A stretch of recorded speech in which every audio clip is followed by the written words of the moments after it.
So hey guys, welcome back to the channel. This is a story about what if Naruto met the legendary Sannin. Part 1. If you guys enjoy this, what if? Comment down below. And let me know before I start. Please do support for more awesome content. And leave a like and don't forget to subscribe to my channel. And also share this video with your friends. And check out the description. And check out my playlist. So let's start the video. Chapter 1. The Little Sannin. Akira Sarutobi stood on the balcony of the Hokage's office, a balcony he thought he would never have to stand on again after he passed on the title of Hokage to Minato Namikaze, the Yondaime Hokage. Now, hours after the battle against the Kyuubi no Kitsune, the nine-tailed fox demon, Sarutobi, had been forced to pick up the mantle of Hokage once more as his successor was now dead. His last act as Hokage had been to seal the nine-tailed demon lord away.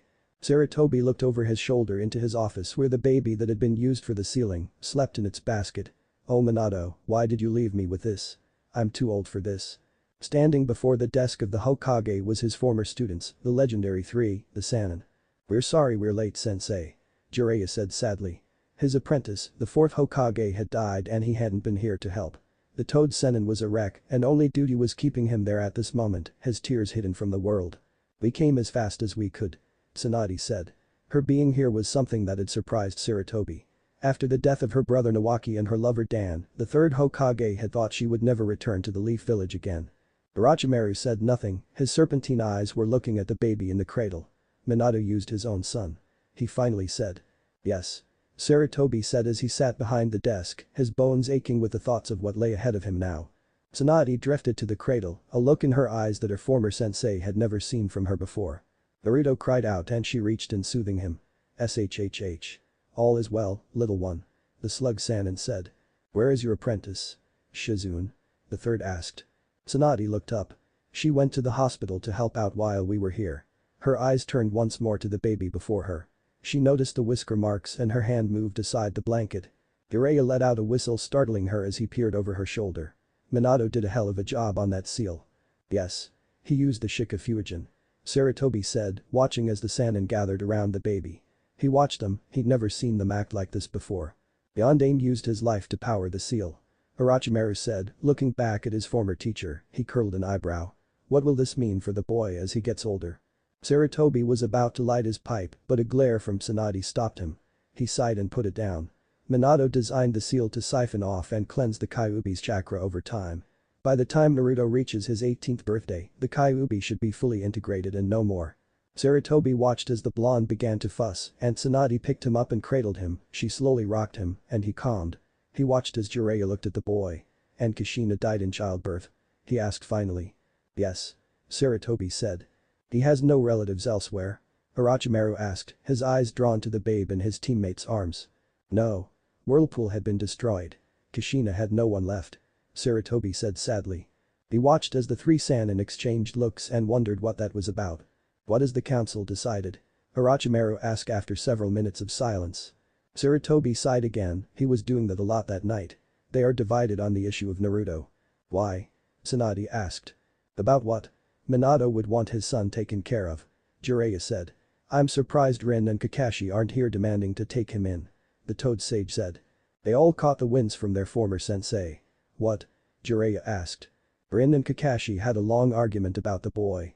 Rin was willing and wanted to honor Minato's final request that Naruto be seen as a hero. "And Haddock?" Tsunade asked, sensing her former teacher's reluctance to speak. "Kakashi Haddock wanted to kill Naruto. He sees him as the Kyuubi and the thing that killed his sensei." Sarutobi closed his eyes and remembered hours ago when Kyuubi was newly dead and he'd called Minato's surviving student before him. Kakashi wanted to kill the boy. He charged up his Chidori and would have killed the baby in its cradle had Rin not kicked him aside. Sarutobi looked at the wall where the scorch mark was. The three Sannin saw his glance and saw the scorch mark, all three of them scowled. "And the council, sensei?" Orochimaru asked, getting the discussion back on track. Most of the clan heads actually want to honor the fourth's dying wish."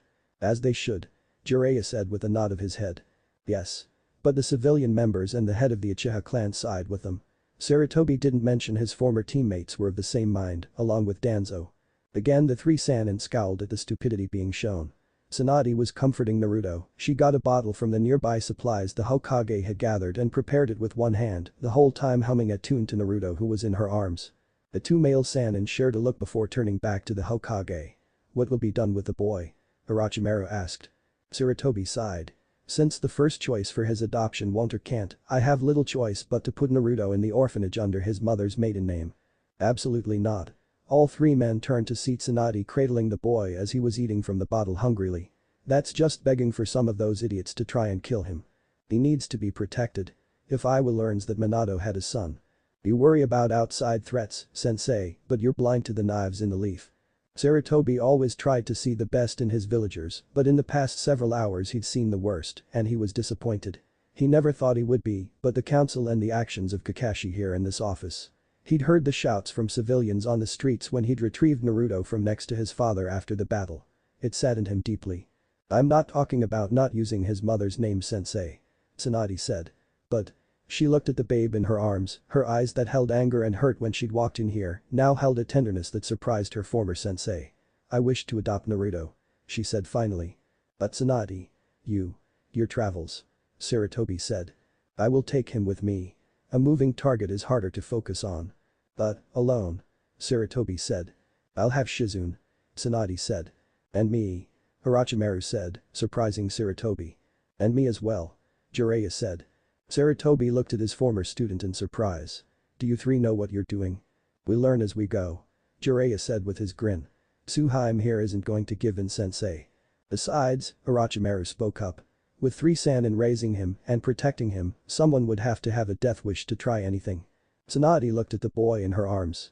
Naruto of the Sannin.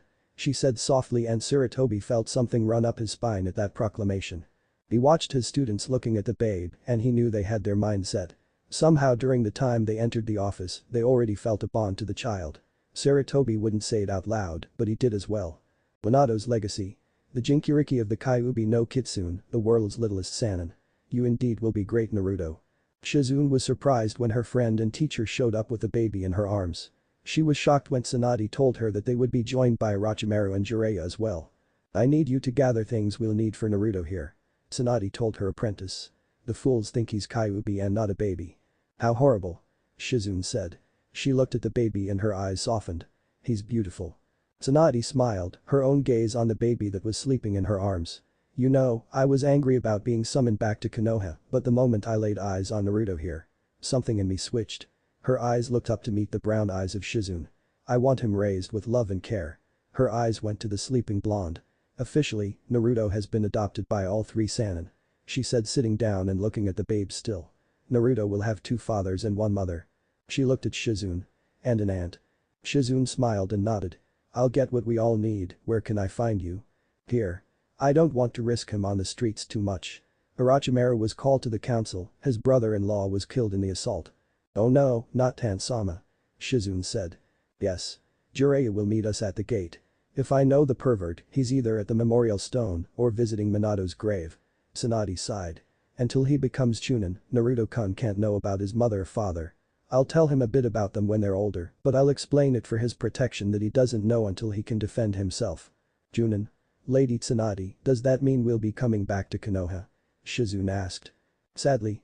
I would rather not put Naruto-kun near any of the idiots here, but sensei got the three of us to agree to it before he allowed us to sign the adoption scroll. Shizune saw the adoption mark on the boy's shoulder as Tsunade adjusted the blanket around him. It bore the mark of all three Sannin. Blinking, she shook herself and went to get everything they would need on the road. Behind her the strongest Kunoichi sat and rocked the blonde baby in her arms, a soft smile on her face, a look of love and devotion in her eyes. Tsunade and Shizune were standing at the gates and the slug Sannin was scowling at the lateness of her fellow Sannin. Where are they? They know we need to leave under cover of darkness. Sorry, Haim. Jiraiya appeared next to them. Tsunade was about to yell, but she saw the look in his eyes. Jiraiya. Minato's grave is unmarked and hidden. He said. Kushina was listed as Uzumaki and buried with the others in the tomb. He looked sadly at his blonde teammate. Even in death, they are forced to be apart. It's not fair. Tsunade knew that her friend was a die-hard romantic. He covered it with his being a pervert, but she remembered Minato's wedding and Jiraiya sobbing like crazy. Where's Oro team? Jiraiya asked. Here. The three turned to see Orochimaru walking towards them, a 4-year-old girl at his side. Orochi? Tsunade asked. This is my sister's daughter Anko Mitarashi. The three adults looked at the little girl. Her parents were killed tonight. He said softly. They knew Orochimaru loved his sister Yumi and even got along with his brother-in-law. Tsunade growled. This village continues to take. Lady Tsunade. Shizune said, looking at the child and the babe. The slug Sannin sighed and nodded. Welcome little Anko. Hello. The child said, looking at the ground. Jiraiya chuckled. Well ain't this the odd family. Orochimaru said nothing and the others knew he was still in shock at hearing about his sister's death. Come on. We can get several miles between us and Konoha. Tsunade said. Orochimaru nodded and scooped up Anko. We can travel faster little one if I carry you for now. We'll start training you in a few years. He said. She nodded from her uncle's arms. She was still in shock hearing her parents had died because the Kyuubi stepped on them during the battle. She didn't understand everything that the old people in the circle room had talked about, but she remembered her uncle and he promised to take care of her. She knew she would be okay. Her mother always told her to trust her uncle. As they were leaping through the trees, Anko finally noticed the baby in the blonde woman's arms and remembered the white-haired man calling them family. Does that make him my baby brother? Anko thought. The leaping from tree to tree soon lulled her to sleep, the adults keeping silent as they put Konoha behind them.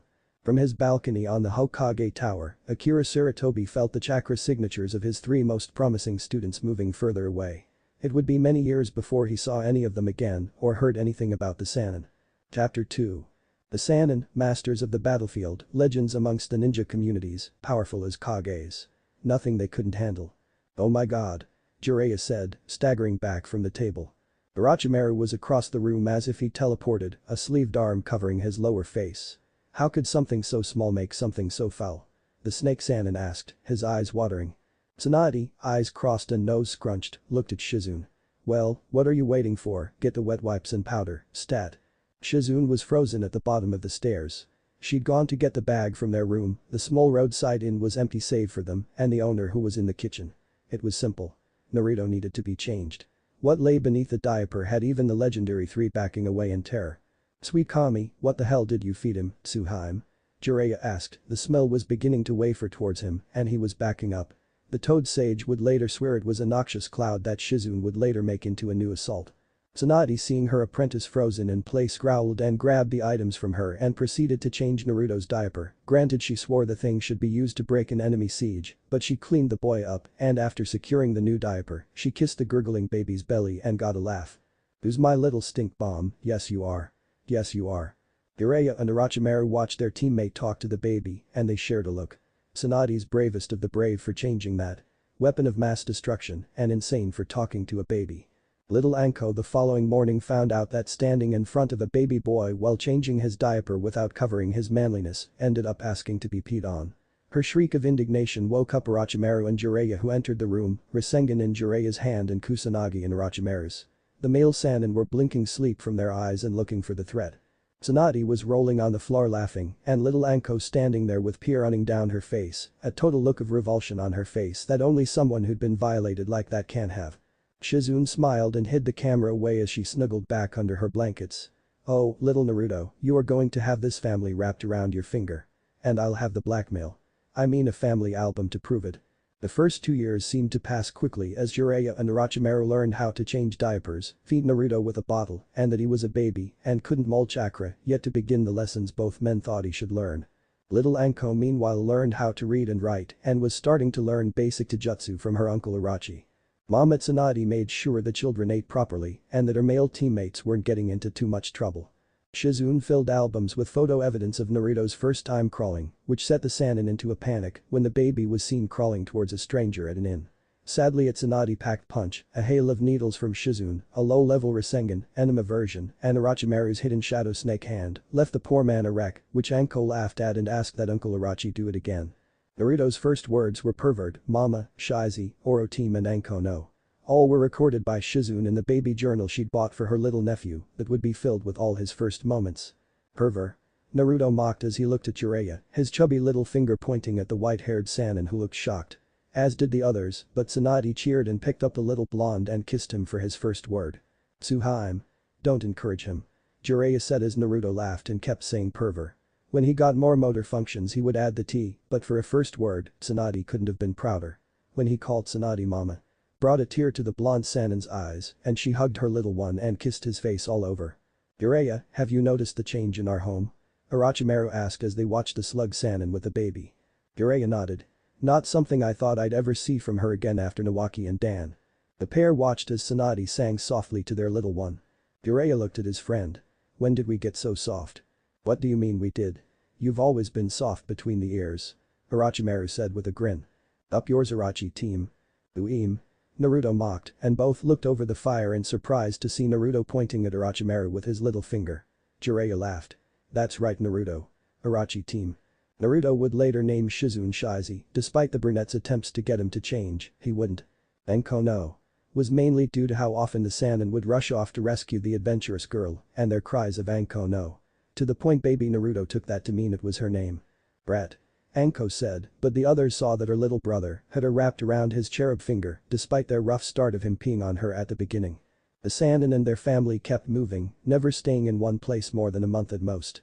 Jiraiya's first novel of Icha Paradise was a hit around Naruto's third birthday, allowing the Sannin to take the odd jobs they wanted and not what they had to in order to make ends meet. Tsunade would gamble, but with Anko and Naruto, she never bet much and mostly did it out of habit and she continued to live up to her nickname her bastard teammates gave her when she was a teenager. The legendary sucker. Her gambling was mostly out of fun as she held Naruto in her lap and allowed him to push the buttons on the slot machines, which somehow the 3-year-old always managed to give her winnings. Anko, now 8 to Naruto's 3, was getting more training from her uncle Orochi, as well as Kunoichi lessons from Shizune. She's a girl and she will need to know all this. You can't make her into an ultimate ninja. She threatened Orochimaru and Jiraiya with a frying pan in one hand and a butcher knife in the other when she caught them trying to teach her advanced techniques she was nowhere ready for.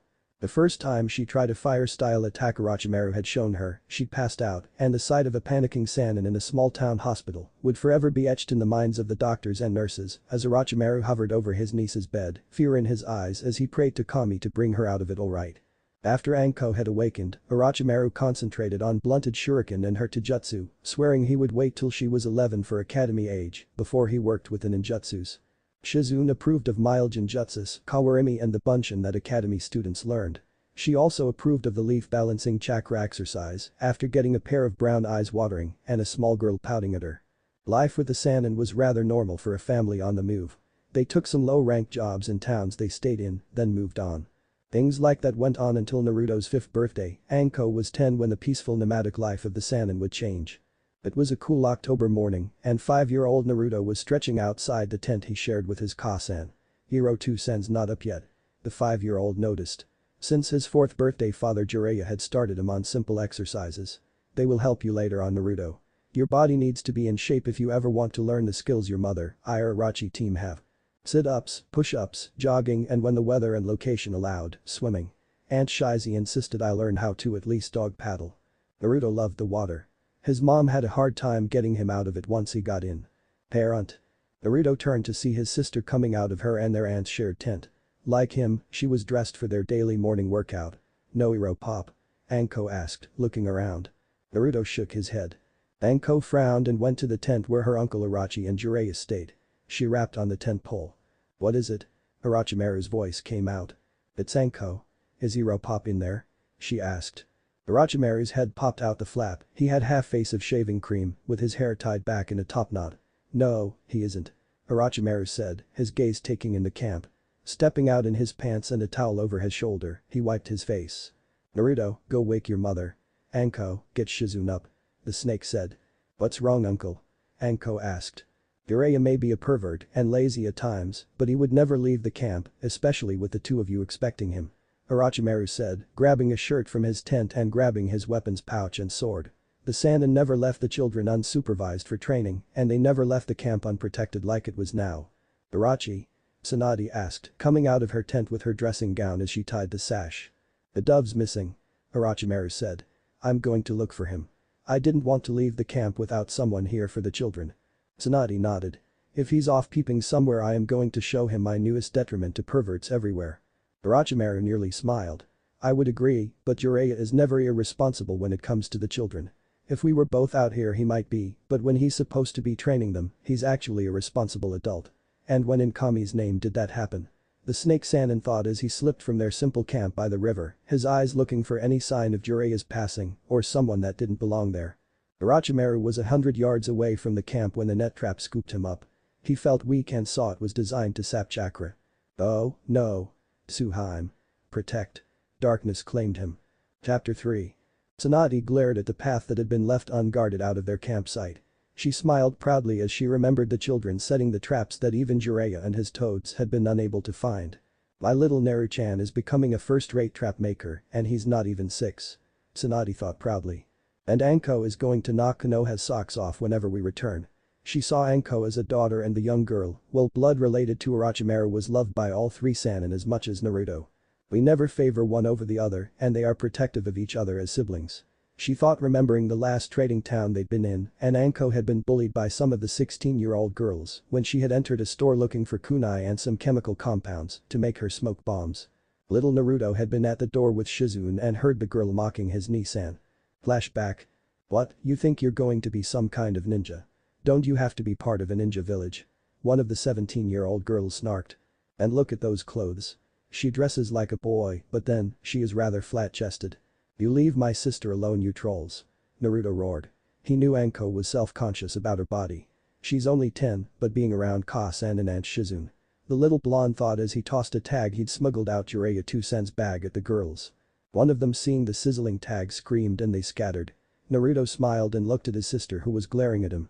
I could have handled that myself brat. Shizune was the only one other than the shop owner to witness the two siblings arguing, neither one paying any attention to the active exploding note. Sanadi had been entering a bar when the explosion happened. Naru-chan. Anko.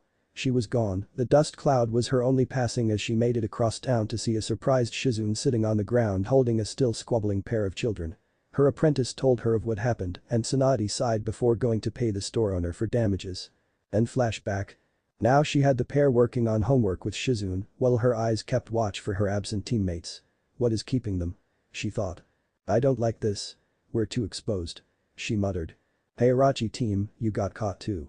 Jiraiya said from his own cage. His hands were bound along with his fingers. Orochimaru glared as his head was killing him. Pervert, not so loud. They haven't been here since dropping your pale ass off. Jiraiya said. It's not them I care about. My skull feels like it did that night the three of us went out after Dan's funeral. He saw Jiraiya's look and the smile forming. Pervert, focus. Whatever you say. I was just remembering Tsunade throwing us both out in our underwear just as that group of missionaries were walking past the hotel. Orochimaru groaned and that didn't help his aching head. Why in Kami's name were you ever given the ability of speech? You're like one of Sarutobi-sensei's trained monkeys. Jiraiya scowled. No, I take that back. Orochimaru said and Jiraiya started to smile thinking his teammate was done with the insults. I need to apologize to the Monkey King for insulting his subject by comparing them to you. Hey. Orochimaru took in his surroundings. His hands were bound like Jiraiya's and he found he couldn't bring his arms close enough to his face to try and bite the bindings. Fools don't know who they have apparently or they would have gagged me. Orochimaru thought. Hey, team, were Tsuheim and the kids alright? Jiraiya asked. When I last saw them, they were fine. How did they catch you? Orochimaru asked. Jiraiya sighed. I had some time before Naruto would have been up and I decided to go upstream and look for a way to cross with the kids safely. Orochimaru nodded. The Sannin went out of their way to protect the kids, even if they could have summoned a toad, slug or snake to cross, they felt the learning to forage was a better experience for the children to pick up until they learned proper techniques to walk on water or climb cliffs with chakra. Well, I thought I'd found a safe spot when I was pulled under into the mud and swarmed. I woke up here. Orochimaru explained his own capture. Who are they? He wondered out loud. Not sure. They aren't wearing any kind of identification and all are wearing full masks and armor when I have gotten them. Nothing to identify with any village. Jiraiya said. Orochimaru might have teased his friend and teammate by saying he was done, but Jiraiya was great at attention and detail. He plays the fool to the hilt and everyone always overlooked him. If I hadn't seen him away from Suru-sensei, I never would have known. Flashback. Orochimaru had been upset over not getting a difficult air-rank ninjutsu ride under Sarutobi's watchful eyes and had stormed off. He'd walked the village rooftops and sulked. It was then at an abandoned training ground near the south wall that he'd found Jiraiya. The man looked like a mess. Orochimaru was about to comment from his tree when he watched as Jiraiya went through the same seals he'd been shown and then exploded. Damn, again too much again. Sigh, just once I wish sensei would spend time with me on something like this. Orochimaru watched his teammate, the one he'd called Dobe and dead last since their time in the academy, as Jiraiya had come to Konoha from a small farming village to the south near the border, while Orochimaru's father was on the council, and he was a prodigy. How is this possible? The genin thought watching his teammate, he saw that while Jiraiya had never really gotten the proper attention, he worked harder. He's figured out. Orochimaru watched him until he passed out from chakra exhaustion and then watched over him all night as Jiraiya slept. Orochimaru learned that while Jiraiya might not have come from a clan or gotten jutsus easily, once he got them, he could reinvent them and alter them, and he'd done that with the mud that their sensei had only shown him, and Jiraiya had witnessed Orochimaru spending the day trying to master. That one moment had changed his opinion of Jiraiya. They'd still verbally sparred, but there was respect there now, and they both learned to enjoy it. Then flashback. Team. Sorry Dobe, lost in thought. About what? How to look more feminine than Tsuhime? Jiraiya asked with a giggle. No Irobaka. He sighed. Can you fit your hands through the bars? Maybe, hold on. Tsunade jerked her head when the first trap went off. The smoke tags. Shizune. Her apprentice moved, getting both Anko and Naruto into the tent. Tsunade was in motion and her fist connected with the first figure that had rushed through the smoke into the camp. She spun sensing another one, and her foot sent the second one flying. However, it cost her as she felt a needle hit her in a pressure point and her muscles went slack and she slumped to the ground unable to move or even speak. No. The children. Shizune. She felt a tag put to her head. Sleep Sannin. No. No. Naru-chan. Darkness took her as the sleep tag put her out. Hurry up Orochi team. Jiraiya said as he watched the tongue of his friend holding a pick and working the lock. It is as easy as you think. Orochimaru said around his elongated tongue.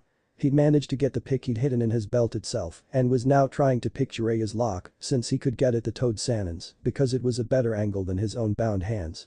Yuck. I really don't want to know what just touched my hand. Fuck you hehehe. Flick. Oh yeah.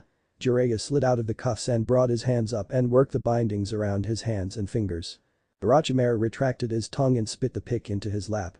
After cracking his jaw back into shape, spitting out a foul taste and rolling his tongue, he looked at Jiraiya. Hurry up, I've seen Inyazuka pups who can do better 5 minutes after being born. Hold your girdle. Jiraiya said and smiled once his hands were free. We're almost out of this. Yes, but while you're patting your fat ass on the back, who knows what they are going to try to do to Tsunade and the children. Jiraiya's efforts doubled at that and he spat out a hunk of leather binding. They touched the kids and there wouldn't be anything left of them. Agreed. Jiraiya's bindings came loose and he tore apart the ones around his ankles and then looked at his cage. Screw it. Being quiet gets me nowhere. He formed his hand. Take note, this is one of the best attacks Minato ever made. The swirling chakra sphere formed and he reared back. Rasengan.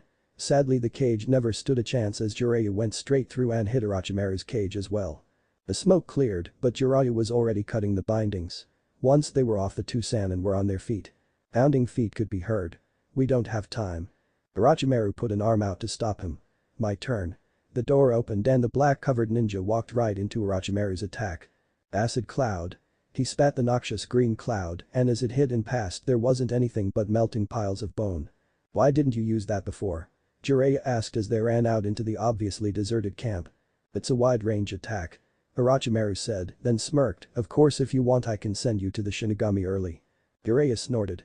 In your dreams theme. You really want to know what I dream about at a time like this? Jiraiya shuddered as they figured out which way they needed to go and were rushing along the river, trying to get upstream in time. The explosion shook the ground a mile away from camp and both Sannin froze as they felt a wave of killing intent. It's not possible.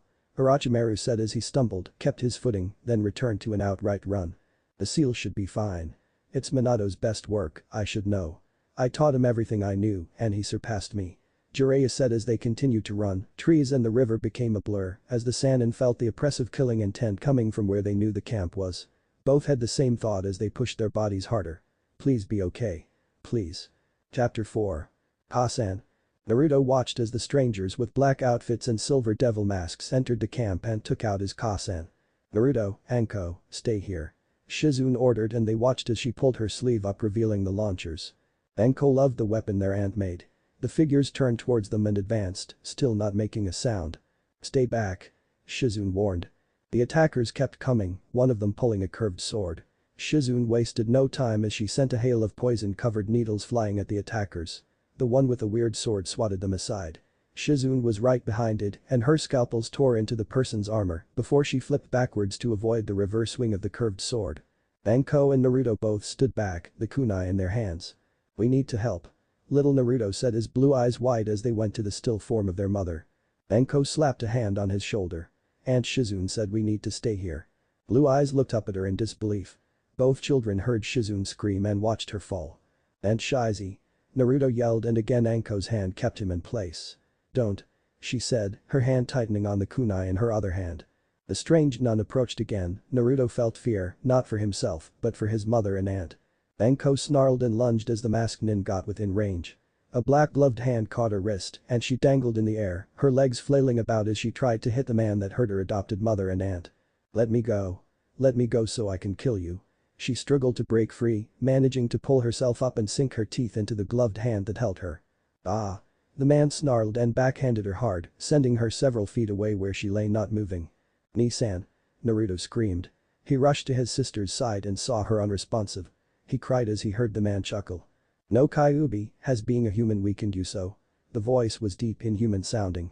"I am Naruto, not the dumb fox," Naruto said. As soon as he was old enough to understand words, his mother sat him down and with Jiraiya and Orochimaru explained to him the night the Kyuubi had been sealed. They said he was the jailer, not the prisoner. "And if you want him, you can't have him." The masked man chuckled again. "And why is that?" "Because my dad was a seal master and if you try to remove the fox, it will not only kill me, but the fox will die as well." "Impossible," the masked man said as he motioned the others behind him to hold steady. "Your father was a fool. No one can kill a demon lord." "Yeah? Well, no one could seal one or stop one on a rampage either, and my real dad did that." "He's lying mildly," a nun said. A silver masked figure slipped the curved sword away and approached Naruto. Naruto swung and kicked as the man picked him up by the back of his shirt and had him dangling.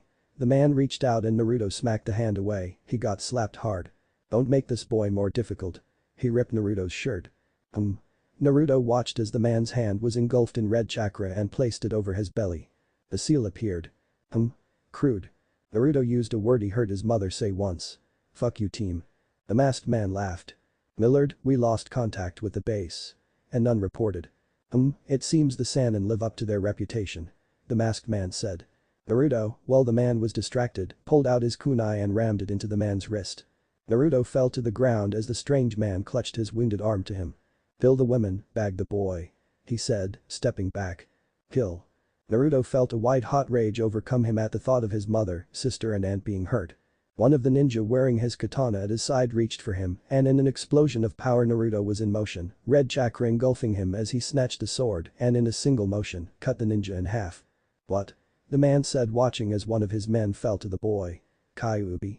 he inquired and saw the boy's eyes were pulsing with red energy. He moves like a seasoned swordsman. But, who is in control?" Naruto shimmered and appeared before a nun that was about to stab Tsunade. The nin looked shocked as Naruto speared him on the stolen katana up from the groin. The masked leader grabbed Anko and held a dagger to her neck. "Hold it boy." He watched a third of his men fall, leaving himself and one other. The red vortex of power around the boy kept flaring, but the boy stopped moving. "Who are you?" "Naruto." A deep voice came. I don't think so," the masked man said. He felt two powerful chakra signatures coming closer. "Blast, I don't have time for this. I'm letting the girl go and me and my servant will leave you for now." "Who are you?" Naruto asked. "An old friend of the Kyuubi's. If you talk to the fox, Nadis says hello." The masked man shoved Anko towards Naruto. He took a moment to see if the girl would be harmed and watched as the chakra around the boy vanished and he dropped the katana and caught the girl, falling under her weight taking them both to the ground. "Let's go." Nadis ordered and they vanished in black wisps of smoke just as Jiraiya and Orochimaru reached the camp. "Shit," Jiraiya said as he and Orochimaru saw the nin vanish. They saw Tsunade, Shizune and Anko, but no Naruto. "Naruto?" Jiraiya called. "There." Orochimaru noticed movement under Anko. The snake Sannin was at his niece's side and rolled her off Naruto who looked dazed but unharmed. "Naruto?" Jiraiya asked, dropping to his knees. I'm okay," Naruto said. Aunt Shizy was hurt. She screamed. "And stay here with Orochi and Anko, I'll check on Shizune and Tsunade," Jiraiya said and rushed to the women's side. Naruto sat up and looked at Orochimaru. "Is Anko Ni-chan alright?" Orochimaru nodded. "She just got knocked out," he said tracing a hand over the bruised cheek of his niece. "Who did this?" He called him Nadis. He said he was a friend of the fox. Orochimaru put a hand on Naruto's shoulder. Are you okay? The snake asked. Naruto nodded. Uncle. He said hesitating. Yes. Orochimaru took the role of uncle and the children called Jiraiya father, or as Anko and Naruto really called him Pop. By the fox. Naruto looked at him, his big eyes shining. Something's wrong. He said, his hand going to his stomach. What do you mean Naru-kun? He asked the young blonde. When Nadis. When he ordered his men to kill Anko Ni-chan, Sannin and Shizi. Naruto lowered his chin to his chest and was talking so low that even Orochimaru's hearing couldn't make it out. Reaching out a hand he raised the boy's head up. Now, what was that? Your mother told you never to be afraid to tell us anything Naru-kun. He said, giving him a soft smile to encourage the boy. He said I was the Kyuubi. And when I felt mad. It wasn't my own anger. I was too afraid. Orochimaru pulled Naruto into a hug. The badass snake Sannin hugged the little blonde boy that had become family to him as much as his niece in his lap. And breathe. Both sprang apart to see Anko wake. Hey little serpent. Orochimaru said. You got tagged pretty good. Jiraiya checked on Shizune and while she was wounded it wasn't bad. He saw it was a shallow cut. The sleep tag on the back of her neck he ripped off and she opened her eyes right away. Naruto. Anko. She said, sitting up with a wince, her hand going to the slice across her belly. Both are fine if not a little roughed up. Jiraiya assured her. Heal yourself and go check. I'll get Tsuhaime. The toad sage had been relieved that Shizune was alright, he got to Tsunade and saw a needle in her neck and he panicked when he pulled the tag off her and she didn't move, her eyes stared lifelessly ahead. Shizune. He yelled and the apprentice was there. I pulled the tag off, but. He was panicking. Jiraiya. Orochimaru said with the children. Stay back. Jiraiya called out. Keep the kids back. Mom. Naruto yelled and only Orochimaru picking him up kept the blonde from running to his mother's side. Oh sweet Kami no. Not like this. Jiraiya muttered as Shizune ran a diagnostic. She's alive. She said after several heart-stopping minutes. Here it is. She muttered pulling a second out from a place in her spine. Tsunade's gasp of air was drowned out by Jiraiya's whoop of joy as he pulled her into a bone-cracking hug as he babbled you're alive. Over and over again. The two Sannin were tackled by a blonde missile and soon joined by a purple-haired one as Anko joined Naruto in hugging Tsunade. Jiraiya was silent as it could have been he was enjoying the hug that Tsunade was alive, but to those watching it was due to his face being buried in Tsunade's large chest. Chapter 5. The Sannin's return to Konoha was like they left, under the cover of darkness. Anko was not impressed, the now 12-year-old glared at the villagers that saw them and once they saw Naruto's whiskers, they would glare at her little brother. They entered the Hokage tower, Tsunade carrying Naruto now after a villager hit him. Said villager will forever be eating food through an IV and using adult diapers to go to the bathroom after the three Sannin had destroyed the idiot while Anko and Shizune comforted the blonde who sported a red slap imprint. Anbu in the tower got out of the Sannin's way rather quickly. It could have been the look on their faces, it could have been Sarutobi left strict orders that his former students were allowed access without restrictions.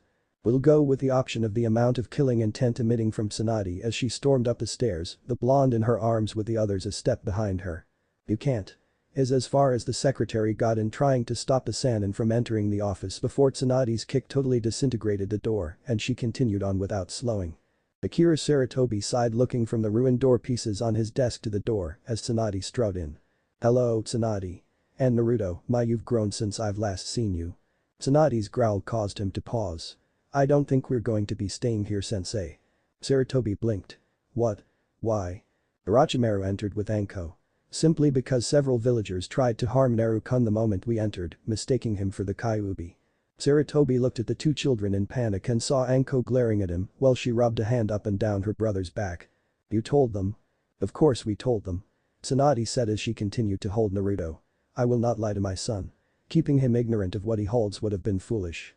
Jiraiya entered last, he created a repair seal and the door returned to its position and he locked it. Their villagers are gathering out there, they want to kill some demon. He looked at his sensei and the third saw there was no humor on his third student's face. Jiraiya was serious and pissed. If this is how the village treats him after all these years, then Sarutobi sensei I am afraid we shall withdraw from here and raise our children elsewhere. Tsunade said. Orochimaru placed a hand on Anko's shoulder. We had believed that with all the years away things would have died down. His prodigal student looked at him seeking answers for the unasked questions. Sarutobi sighed and he felt his years weighing on him. The council spread the word that you three took Naruto away. They also passed on what he contained. I made a law forbidding the knowledge of Naruto's generation. Sadly, many people don't see him as the jailer, but as what he holds. Fools. Jiraiya said. They can't even honor Minato's wish. Sarutobi lowered his eyes. Kakashi has been very vocal in my discussions with him. He still believes in Naruto. He looked at the boy, blue eyes looking at him. We're leaving. Sannin said. I will not raise him in a hostile environment. We were better off in Suna, hell even Iowa treated him fairly. Orochimaru remembered their time in Iowa. Jiraiya had been on pins and needles, worried that an Iwanin would notice the resemblance to Minato, but none of them did. The Kage of Iowa had been pleased to have the legendary Sannin working for him for a time, and the three Sannin watched as Naruto wrapped the man around his fingers.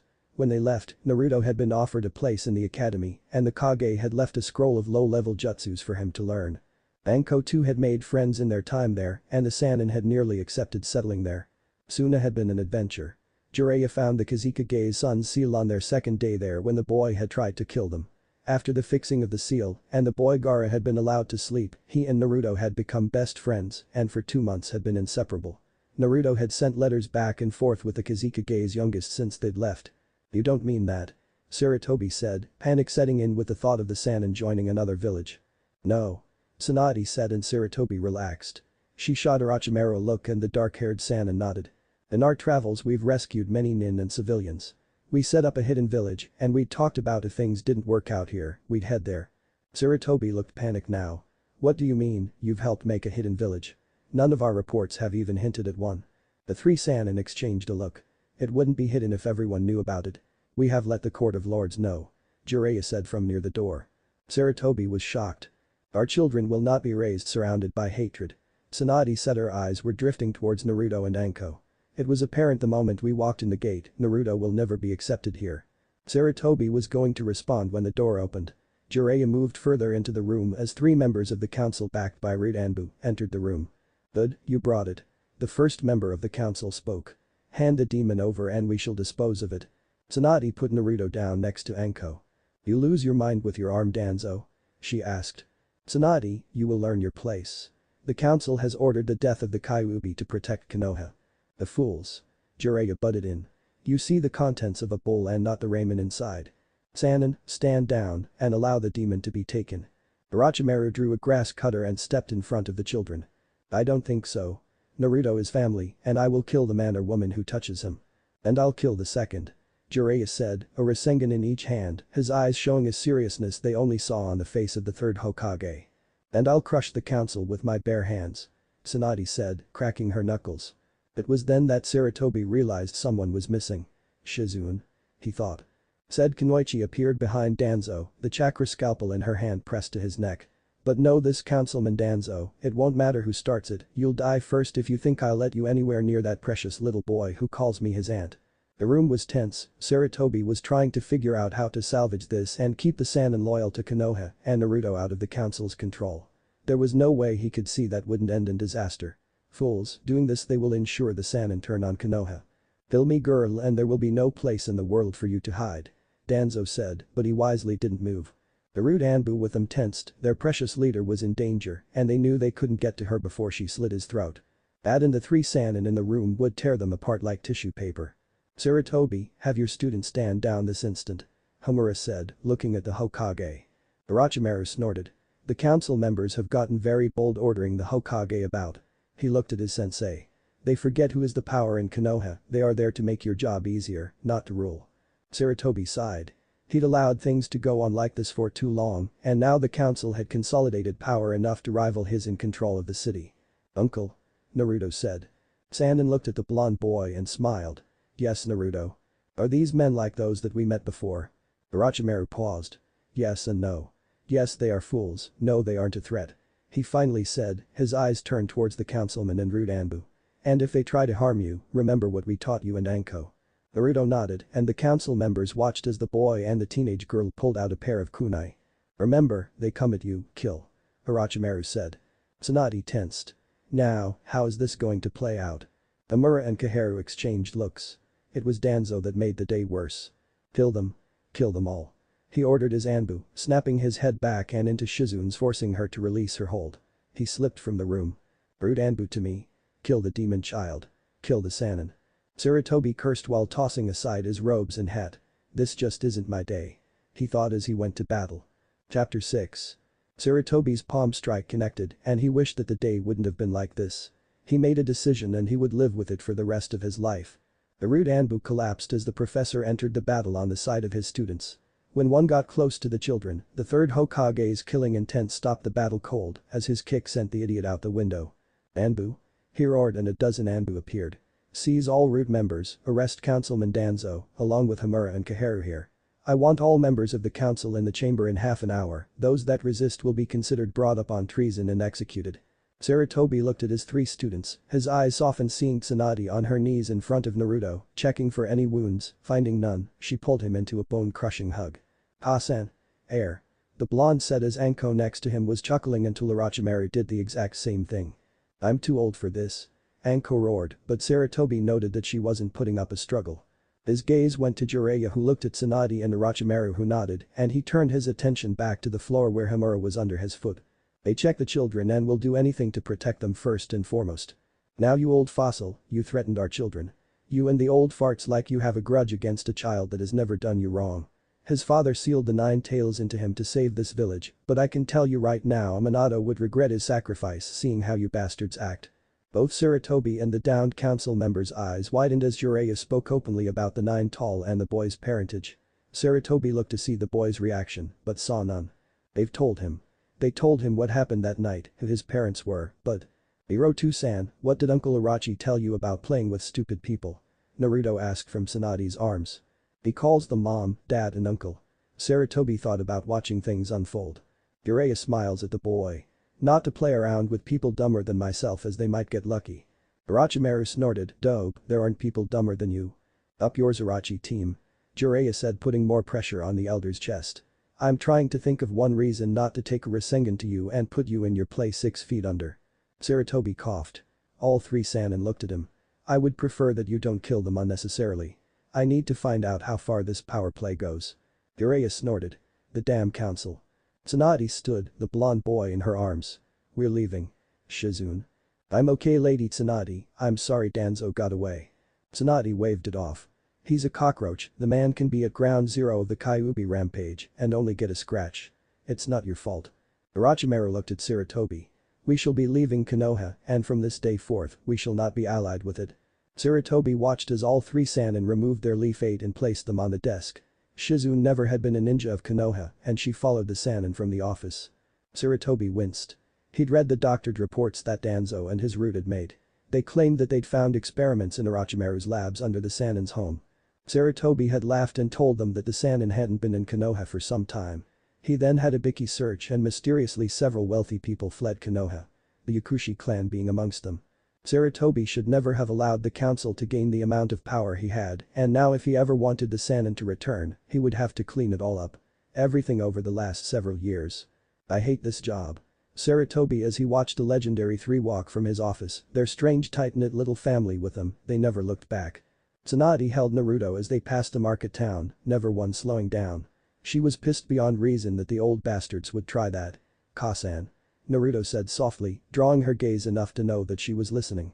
"Are we ever going back to Konoha?" he asked. "No." she said. "We'll take up residence in that little village we set up in Rice. Your uncle will be Kage." A snort from Jiraiya earned him a slap on the back of the head from Orochimaru, who had Anko on his back. "Stow it done. Unless you want to be Hokage." Jiraiya's eyes widened. "Aw hell no.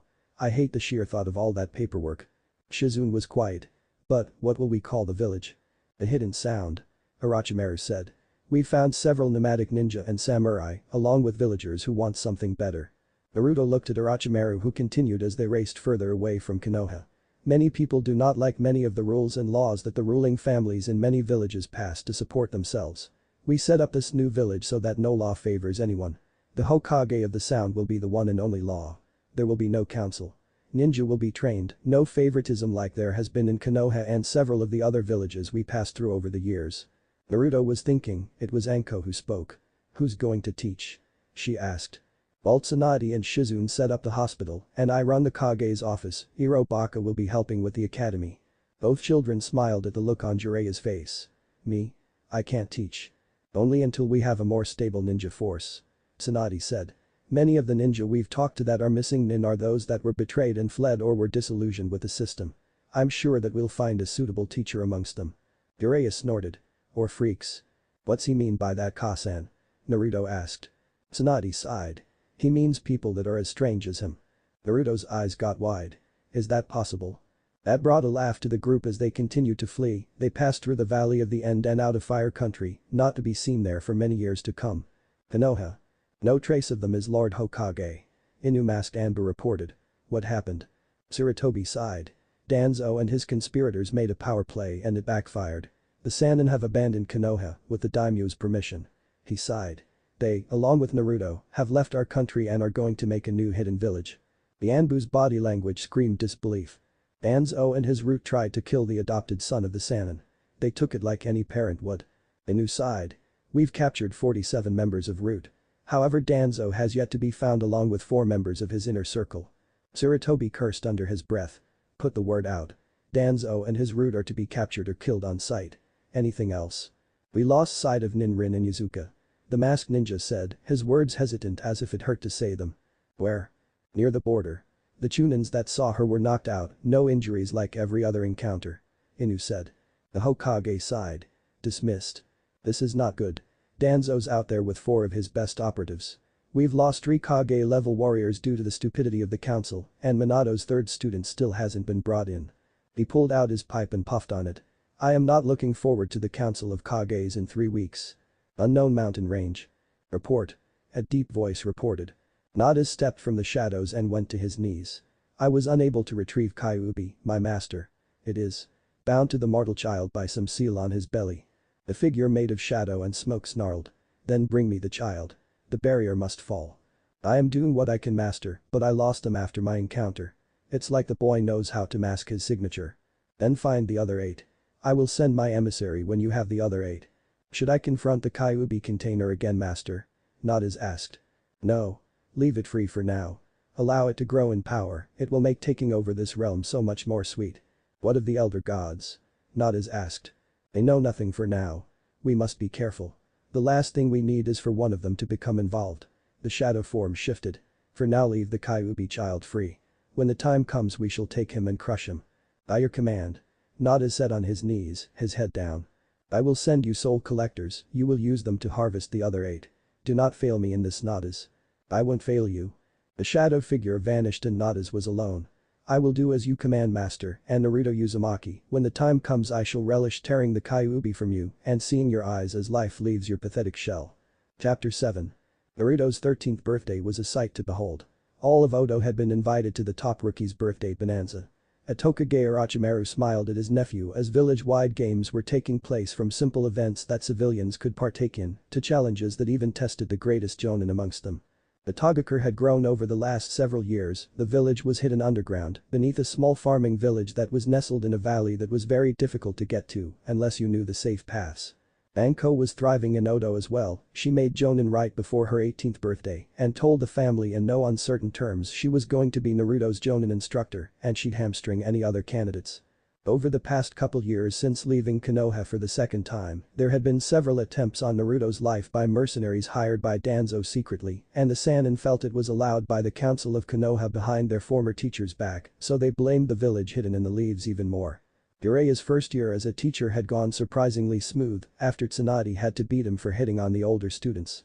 The hospital was the best ever, and Shizune and Tsunade smiled as Orochimaru took their advice and made sure that the teams all had basic medical training and there was one qualified medic on each team. Naruto's ninja career had been difficult at first as he was not used to sharing the attention of his family, but after some discussion with his Ka-san and sister, he soon got over it.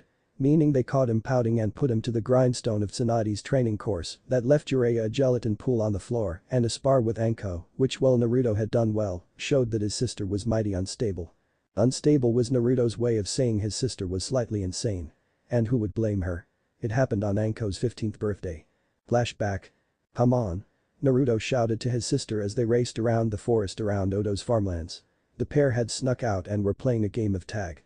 With kunai. The blonde youth smiled as they enjoyed this. It was not only a game for them, but a training exercise. One would chase the other with kunai and shuriken till they got tagged, meaning one of the sharp instruments was lodged in them, then they would heal up and then the other would begin the chase. They never did this around their mother and they knew the fireworks would make what Pop did seem tame. "You suck, brat," Anko said, sending a volley, all missed, but left a nice outline in the tree where Naruto had been. "I'll get you, Naru-chan," Anko yelled. "You couldn't catch a man if you had boobs, Anko-chan." Naruto yelled back and dove towards the ground, avoiding the shuriken barrage that would have engulfed his head.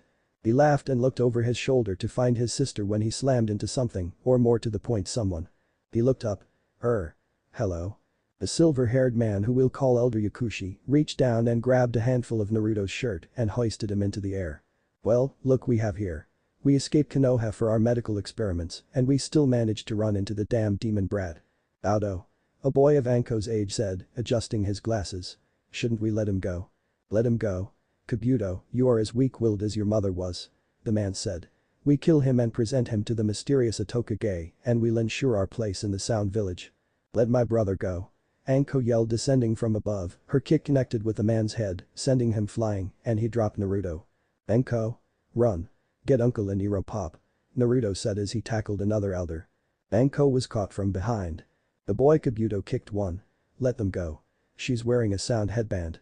He was backhanded for his efforts from his own father. He rolled. Naruto looked at him. "Get help. The farm nearby. Tell Kai-sama." Kabuto raced off. His mother's dying words had been for him not to end up like his father, but he'd been dragged along when they fled Konoha for his elders, having been caught experimenting on civilians and ninja alike. He knew his father had killed her and he wanted to be part of a new village. He wanted to feel safe. His legs pushed him on. Naruto was bound and gagged as the Yakushi men held Anko. "Well, look at what we got here. Aren't you a sweet little thing?" the elder said as he stroked her cheek. Anko spit at him, which caused him to backhand her. "Spirited. What do you say, brothers? Do we have a taste of this young thing before we kill a demon?" The other two men chuckled and nodded their consent. Anko struggled and tried to fight them off as her clothes were ripped away from her. Orochimaru, Jiraiya and Tsunade with young Kabuto found a naked and gore-covered Anko sobbing while rocking an unconscious Naruto. The remains of the Yakushi men were littering the clearing. Naruto had not a dropper mark on him. By Anko's leg were a pair of blood-soaked kunai, and as they got closer they heard her humming. Her eyes weren't tear-filled as they thought, they were glazed over. Then flashback. Naruto and Anko never spoke of it, but their bonds as siblings were tighter, and the other one was never far from the other. They both took to their training like crazy, surpassing every expectation. Back to Naruto's 13th birthday. "Friends," Orochimaru said, quieting the gathered people, nearly everyone in the village. "We are gathered here today to celebrate the 13th birthday of my nephew Naruto." Cheers rang out as well as yells of "Happy birthday, Naru-kun," causing the blonde to blush. Many of the girls his age in the academy thought the whisker marks were exotic and his slender build had many of them chazzing him. Not that they could get close with Anko on the lookout for cheap hussies as she called them, but Naruto did have several friends his age. Yes. Happy birthday indeed. Now as a Tokage, I need to speak on some things and I beg Naruto-kun's forgiveness for speaking about serious things on a day that should be filled with happiness. Blue eyes looked up into the serpent-like eyes and a fox-like grin told the Kage that it was fine. "I want to thank our allies and friends from Suna for being here." Cheers went up and Gaara, who was next to Naruto, bowed his head. The pair had been friends for years and Gaara's father was always happy to unload his children upon Oto to the point where they were going to be staying permanently. Naruto put a hand on his friend's shoulder. Ever since Jiraiya fixed a red head seal, he was able to sleep and manipulate the power of the one-tailed demon he possessed, much like Naruto was now able to do with the Kyuubi. "I also wanted to inform you all that in the coming weeks we will be traveling to Konohagakure for the Chunin exams." A mixture of boos and cheers met this announcement. I know, but the daimyo has requested we show our skills. Therefore I've selected several teams."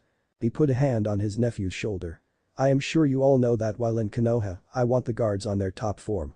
Konoha is foolish to believe my nephew is the Kyuubi that he holds." Boos met this as Naruto bowed his head. Gaara put a hand on his friend's shoulder. They had a bond deeper than brotherhood as they understood one another in a way that no one else could. "Team selections and placements will take place tomorrow and we'll begin our journey. While I'm gone." "Lord Orochimaru," a voice called out. "You can't leave."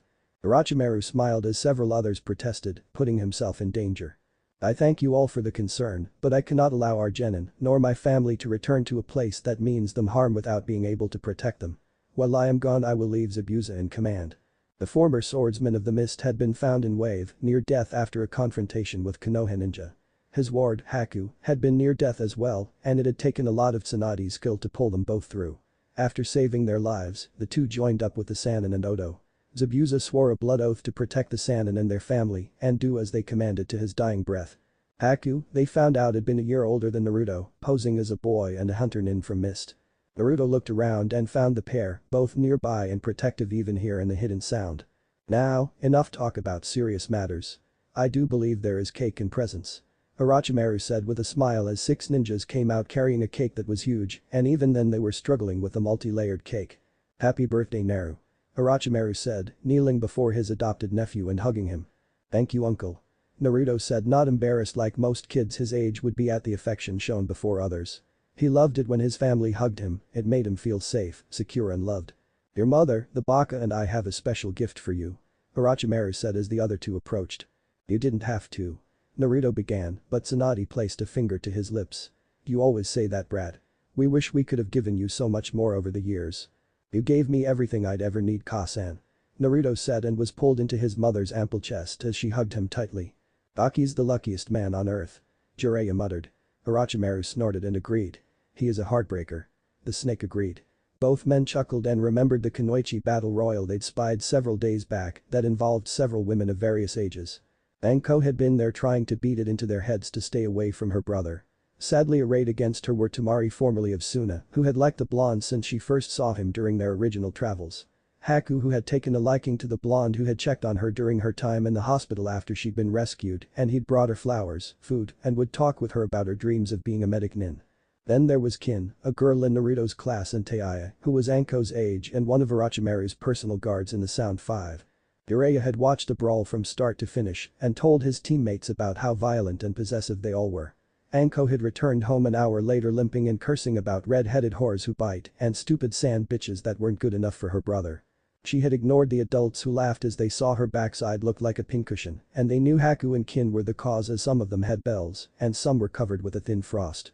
Shaking themselves they saw Tsunade had finally released the boy enough to breathe as Shizune scolded her mentor for smothering Naruto-kun.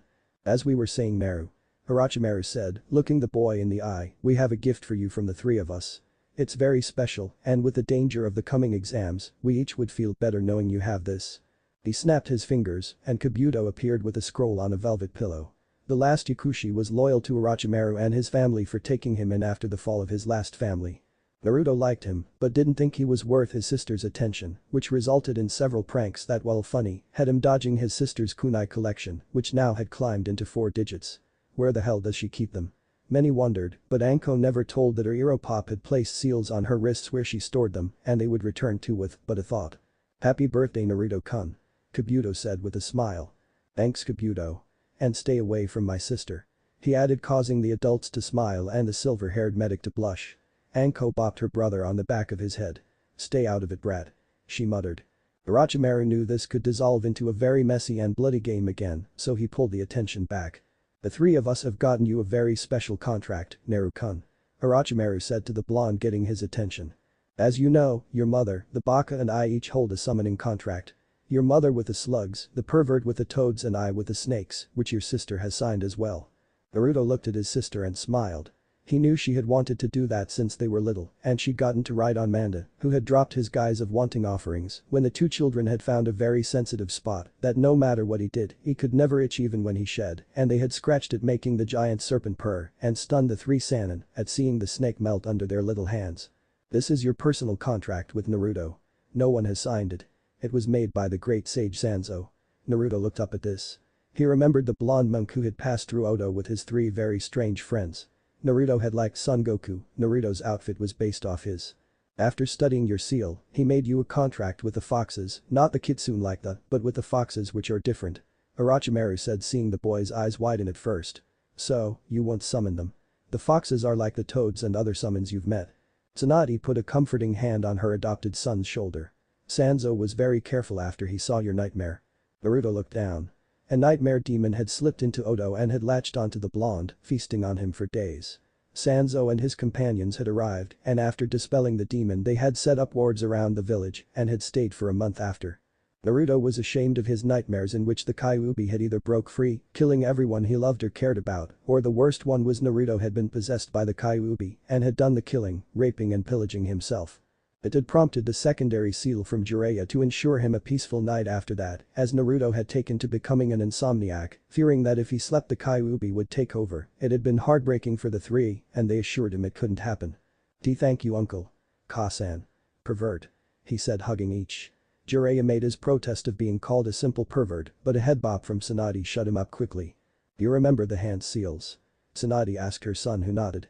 He'd memorized them when he was younger and was going to copy his mother's summoning, but they'd stopped him saying he was too young and could seriously hurt or kill himself if he summoned a creature beyond his chakra ability, as it could drain him in one go and kill him. They didn't worry about him running out of chakra, but they thought he could damage his young coils if he did manage a summon at a young age.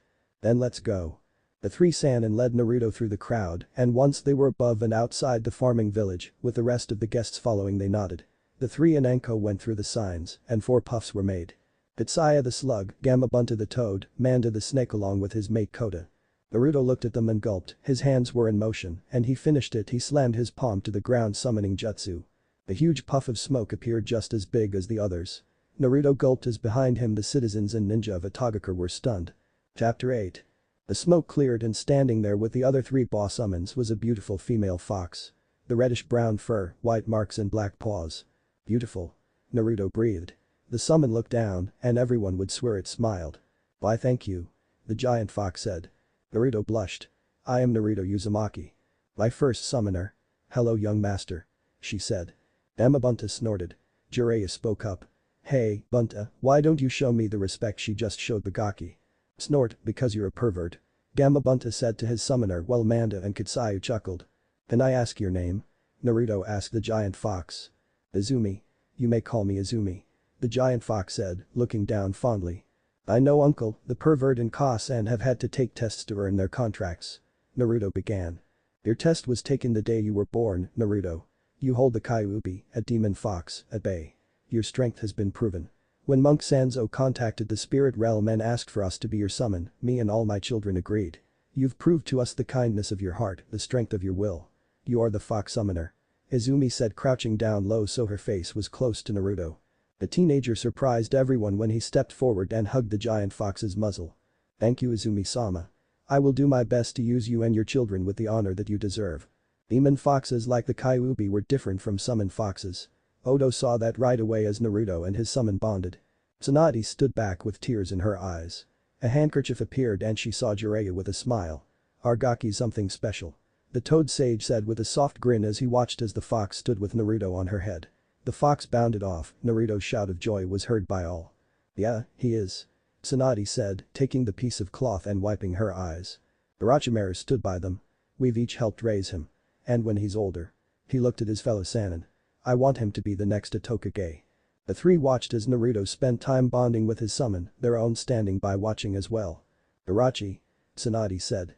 The Otokage looked on as he watched Anko by Manda and smiled as he saw the big snake roll over and his knee scratch the Snake King, which purred like a kitten. What? He asked. What are we going to do about Konoha? Orochimaru sighed. I'm not sure. We have several options. None of them I like. Our main concern is to get Naruto in and out of there safely along with everyone else. Means you are an Orochi team. Jiraiya said. Aw, you care. Warms the cockles of my heart. Orochimaru said with a smirk. Cold heart. Jiraiya said, crossing his arms. Yeah, but warm hands. He said with a grin. Behave both of you. Tsunade said, her eyes watching her boy. Orochi. Yes, Haim. He said, giving her his full attention. The Sannin are returning. Put me in charge of a team. Scratch that, I want Naruto's team. Orochimaru pouted then. I was going to be in charge of that team. Actually, I was. Jiraiya said. The three Sannin exchanged a look. Poker. Orochimaru offered with a grin. Same stakes. Jiraiya offered. Aw, hell no. Tsunade said as her teammates laughed. Off to the side, Shizune and a few others watched them. What a strange family. Shizune looked at Kabuto. Yeah, but then it works. Now about the attention you've given my niece. Kabuto swallowed as Shizune pulled out several needles with her other arm over his shoulders. I think we need to have a small discussion on what you will and won't do with my precious niece Kabuto-chan. Shizune said, and Kabuto knew better than anyone to correct Shizune on the form of address she'd just given him. The Sound Five stood silent as their task was set, their loyalty unquestioned. The leader Kimimaro had sworn blood allegiance to Tsunade the day she cured him of his sickness. Nothing will happen to your son, Milady. The only way that will happen is if I am dead and buried. Konoha. Sarutobi sighed as he looked at the acceptances from numerous villages. He came upon one with a musical note. By students. You are the new village that we've heard so much about. The ones who accepted the Kazekage children as he feared them. The ones who rescued Wave Country from the manipulations of crime Lord Gato after Konoha's own ninja failed in that task. Sarutobi sighed. I miss you all. He marked it down on the gate passes and sighed. The new council members that picked up the vacant seats better not mess this up. Kami, I pray they don't mess this up. Time has come for the Chunin exams in Konoha.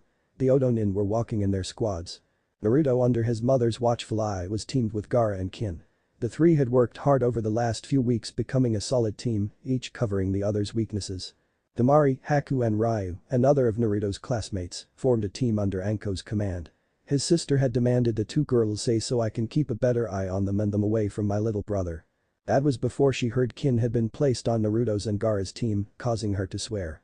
Jiraiya led the third Odo team, which consisted of Kankuro, Kabuto and Dosu, a man who never got a chance to try due to poor test skills, as he was dyslexic, thus failing out all the time. Orochimaru with his personal guard were with them, along with Shizune who was acting as his personal assistant. Kabuto was added as a genin to keep an eye on the teams better once they were in the field, and Kabuto and Dosu both agreed as they made the previous year.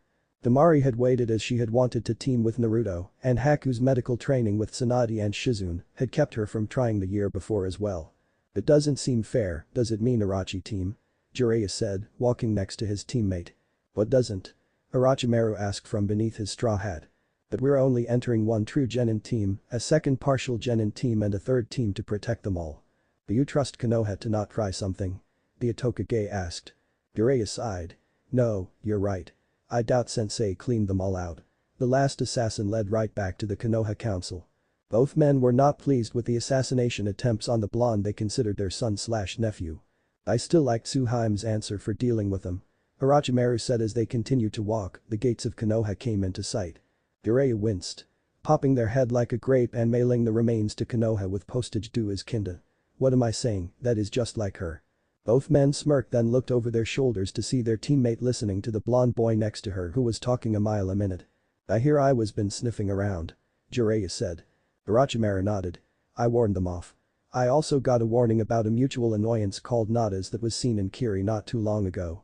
Both men growled. They did not forget the man who years past tried to take the boy. Do you think he'll be here as well? Jiraiya asked. None of my spies have been able to track him. Halt. The gate guards appeared before the Odo group. State your names and purpose for entering Konoha. I am the Itokage from the Hidden Sound village with my genin teams and their instructors and my personal guard. We are here for the Chunin exams. He handed the guard the invitation scroll. Orochimaru. The guard said. Lady Tsunade. Master Jiraiya. You're back. The guard said with a grin. Welcome home. No. Orochimaru said. Konoha isn't our home. It is a place that tried to kill our child the last time we were here. Now this time if that happens outside the exam it will be seen as an act of war. Tell that to the council. The snake Sannin took the passes and handed them to Shizune. Where will we be staying? The Red Oak. Orochimaru and his team walked past. Sir, the Hokage would like to speak with you and your companions. He had word waiting at the gate should you show up. We'll see him after we've checked in. Orochimaru said cutting off the. He scowled as they passed people who bowed. It was the tightening of Tsunade's knuckles that told him the stupid villagers noticed Naruto and were still holding on to their vile and idiotic grudge. That eased Tsuhaime. He slowed his pace so that the Sound Five surrounded him, Tsunade, Naruto and his teammates. The first idiot that tries anything. Tsunade began. Will be dealt with by my personal guard. Orochimaru said. The Odo contingent reached the inn and checked in. They found a Jonin wearing a mask with silver hair waiting for them. He had his headband covering his left eye. Paddock. Tsunade said with a growl. Chapter 9. Paddock. Orochimaru said, putting a hand on Tsunade's shoulder after her initial growl of greeting. What do you want? Tsunade said rudely. Is this him? The silver-haired Jonin asked, looking at Naruto. The three Sannin were on alert. They remembered what Sarutobi said 13 years ago about Kakashi's words and actions. None of your concern. Jiraiya said, putting a hand on Naruto's shoulders. The other Odonin tensed. Kakashi's lone eye scanned over Naruto. He looked so much like Minato-sensei. He said. He should, he's his son. A voice said from the side. Rin. Naruto said and rushed to greet her. Rin. Kakashi said surprised to see her. She'd vanished several years after the Sannin had left. Of course she hadn't spoken to him since that night 13 years ago. "Hello Haddock," she said, then walked up and hugged Naruto. "Look at you Naruto. It's been 3 years since I passed through Odo. You've grown." "I'm 13 Rin," he said, and she ruffled his hair. "Got a girlfriend yet Runt?" she asked, putting an arm over his shoulder, ignoring Kakashi who was looking at her in surprise and shock. "No, and Anko Ni-chan keeps chasing them away," he said. "How?" Kakashi asked, looking at his former teammate. "Where did you go? I thought you were killed on a mission." Trying to find out where she went. Rin stopped messing around with the blonde at her side and glared at him. "As far as the people and ninja of Konoha know, I am dead. I died the day my teammate tried to kill our sensei's son. I died when my clan banished me when I couldn't meet their standards." She turned her back on her cycloptic former teammate. "Sorry I haven't been through Odo lately. I was gathering reports for the old pervert," Rin said. "Which one?" Naruto asked with a cheeky grin. "I'm not a pervert," Jiraiya said, then grinned as he rounded on the blonde youth. "I'm a super pervert." Tsunadi's fist drove him to the ground where he lay groaning. "Stifle it," she said and smiled at Rin. "We do need to get caught up," she said, and the younger woman nodded. "I'll see you soon. I owe you all for saving me." The three, Shizune, Naruto and Anko, knew what she meant. Flashback. "I can't believe there are towns like this still around," Shizune said as they slipped down an alley. They were in a mining town near the southern border of the Fire Country. "The daimyos have tried, but they keep popping up. Between the mining, gambling and prostitution, there are also slave rings and other unsavory people," Jiraiya said, looking around to make sure no one is near. "Naruto, Anko, stay close, no wandering off this time," Tsunade said as she too gazed at the various alcoves and dark shadows. They were entering the center of the town where there was a large gathering. "What's going on here?" Shizune wondered. "Not sir." "Aw crap," Jiraiya said, putting a hand on Anko's and Naruto's shoulders and pulling them back. "Slave auction," he hissed to the other Sannin. Then flashback. "They rescued me and 100 other people. I swore loyalty to them that day." Rin said, her eyes hardened as she looked at her former teammate. "It was that mission the council sent me on, alone and underprepared." "Rin." Kakashi looked uncertain as to what to say. "You're blocking the way of Haddock. We need to check in," Orochimaru said. "What are you doing here?" "I came to cheer on my teams. I know the Kage usually don't arrive until the finals of the Chunin exams, but I am not letting Naruto or the others come here without me." "Why?" Kakashi asked in surprise. "Simple Haddock. We no longer trust Konoha. Now you can go and tell Sarutobi that the Itokage is here and we'll meet with him in an hour." Orochimaru turned and the others followed. 3 of Orochimaru's bodyguards stood watching the Konohan in, they all wore cloaks. "Leave," Kamimuro said. "Or we'll make you," Jirobo said, smacking his fist into his other hand. Seiken stood silent watching Kakashi, who finally nodded his head and vanished in a leaf shushing. Naruto sat on his bed and sighed. "So that was my father's student." His voice was soft. Anko put a hand on her brother's shoulder. Tsunade coughed and said we'd run into him. Naruto nodded. "Are you going to be okay sharing with Kin-chan and Haku-chan?" he asked. Anko growled. "Better than their alternative." "Which was?" the blonde asked his sister. "They wanted to share a room with you." Anko growled. Naruto smiled at his sister's protective nature. "And you don't think I would like that?" Anko bopped him on the head. "You've been spending way too much time around Zero Pop." She sat next to him. "Hey, be careful during the exam, alright? I don't want to lose my brother." Naruto put an arm around her shoulder. "I'll be careful. I've got Gaara and Kin-chan on my team." The siblings sat in silence. "So, you think Zero Pop's already peeping?" Naruto asked. Anko snorted. Knowing him, he took Kankuro with him as a lookout. Temari knocked and entered. "Hey." "Hey Temari-chan." Naruto said, ignoring his sister's scowl. "Have either of you seen Gaara?" she asked. Anko and Naruto shook their heads. "Damn it. Want help finding him?" Naruto asked, standing up. "Please. You and your family are the only ones he listens to." The fan user grumped. "He listens to you most of the time since his seal was fixed," Naruto said in defense of his friend. "I know. Hell, he listens better than Kankuro," Temari said, grabbing a pair of fans that were 3 feet long and slipped them across her back. "I'll let the others know we're going to look for him," Anko said. "Wait outside." The 2 blondes nodded as the snake user slipped away. "Thanks Naruto. You and your family have done so much for us." Naruto waved it off. "Uncle Orochi saw how your father treated you and it was the best trade he ever made, getting rid of a couple of poor ninja for the 3 of you who are not only skilled ninja but because you were amongst my first friends." The pair waited outside the hotel and they saw several villagers looking at them, and when they saw Naruto their scowls. "They see me as the fox," Naruto said sadly. "Like Suna saw Gaara as that overgrown sand rat," Temari muttered. "Hey Naruto," Temari said as they waited. "What is Temari-chan?" Would you like to go out to eat tonight, just the two of us?" the fan asked. Naruto didn't get to reply as Anko joined them and grabbed her brother by his arm and dragged him down the street. "Come on Windy, we need to find a raccoon boy," Anko said, not letting go of her brother's arm and dragging him off. Up and down streets they walked when they were in a back alley when a young boy ran into Naruto. "Hey, watch where you're going," the brown-haired boy said, looking up at Naruto. "Watch where I'm going," Naruto said with a smirk. "You ran into me." "No, I didn't," the boy said. Naruto sighed, reached down and picked the kid up by his collar and lifted him into the air just as several people came around the corner. One was a girl his age with pink hair. Then there was a boy and a girl this kid's age, and finally a guy wearing a pink shirt and black pants. "Put him down," the pink-haired girl screeched. "Just helping him up," Naruto said, putting the boy on his feet. "Yeah, that's right, you better apologize," the boy said. "Konohamaru," the pink-haired girl said. "And why is that?" Naruto asked. "Because he's the Hokage's grandson," the boy in the pink shirt said. "Grandson?" "Yeah, that's right," Konohamaru said, puffing up his chest, a snicker on his face. That changed as Naruto pulled him up again by his shirt and held him up at eye level. "I don't care if you were the Hokage's grandmother. You ran into me, you little snot. Perhaps I should pound some manners into you, since it's obvious this village has yet to learn any." Naruto's hand was hit by a stone, but he didn't let go of the kid identified as Konohamaru. He looked up to see a pair of Sharingan eyes and a duck butt hairstyled boy his age up in a branch. "Let him go, or I'll make you," Naruto snorted. "You can try, but my friend behind you would crush you before you manage to twitch." He saw the boy's confusion as he turned to see the darkened gaze of a redhead. "And you stay out of trouble?" the redhead asked. "You know me, I need to meet new people and make new enemies all at the same time," Naruto said to Gaara. They both were enjoying the look of shock on the raven-haired boy's face. "We were looking for you. You really need to tell someone where you're going, especially since we're not at home," Naruto scolded the younger boy. Gaara didn't answer, but vanished in a sand shush and reappeared next to Naruto.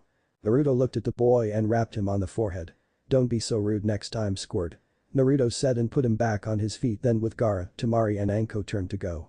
Sasuke Uchiha leapt from the tree and landed in front of his teammates and next to the stunned Konohamaru. "Hey, you. Blondie. What's your name?" The Odo group stopped and looked back. "Who, me?" Temari asked. "No, the other blonde." "I don't swing that way," Naruto said.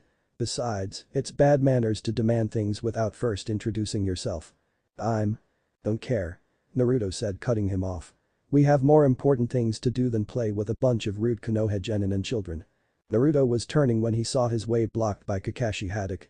"Sensei," the pink-haired girl yelled. The lone eye was on Naruto.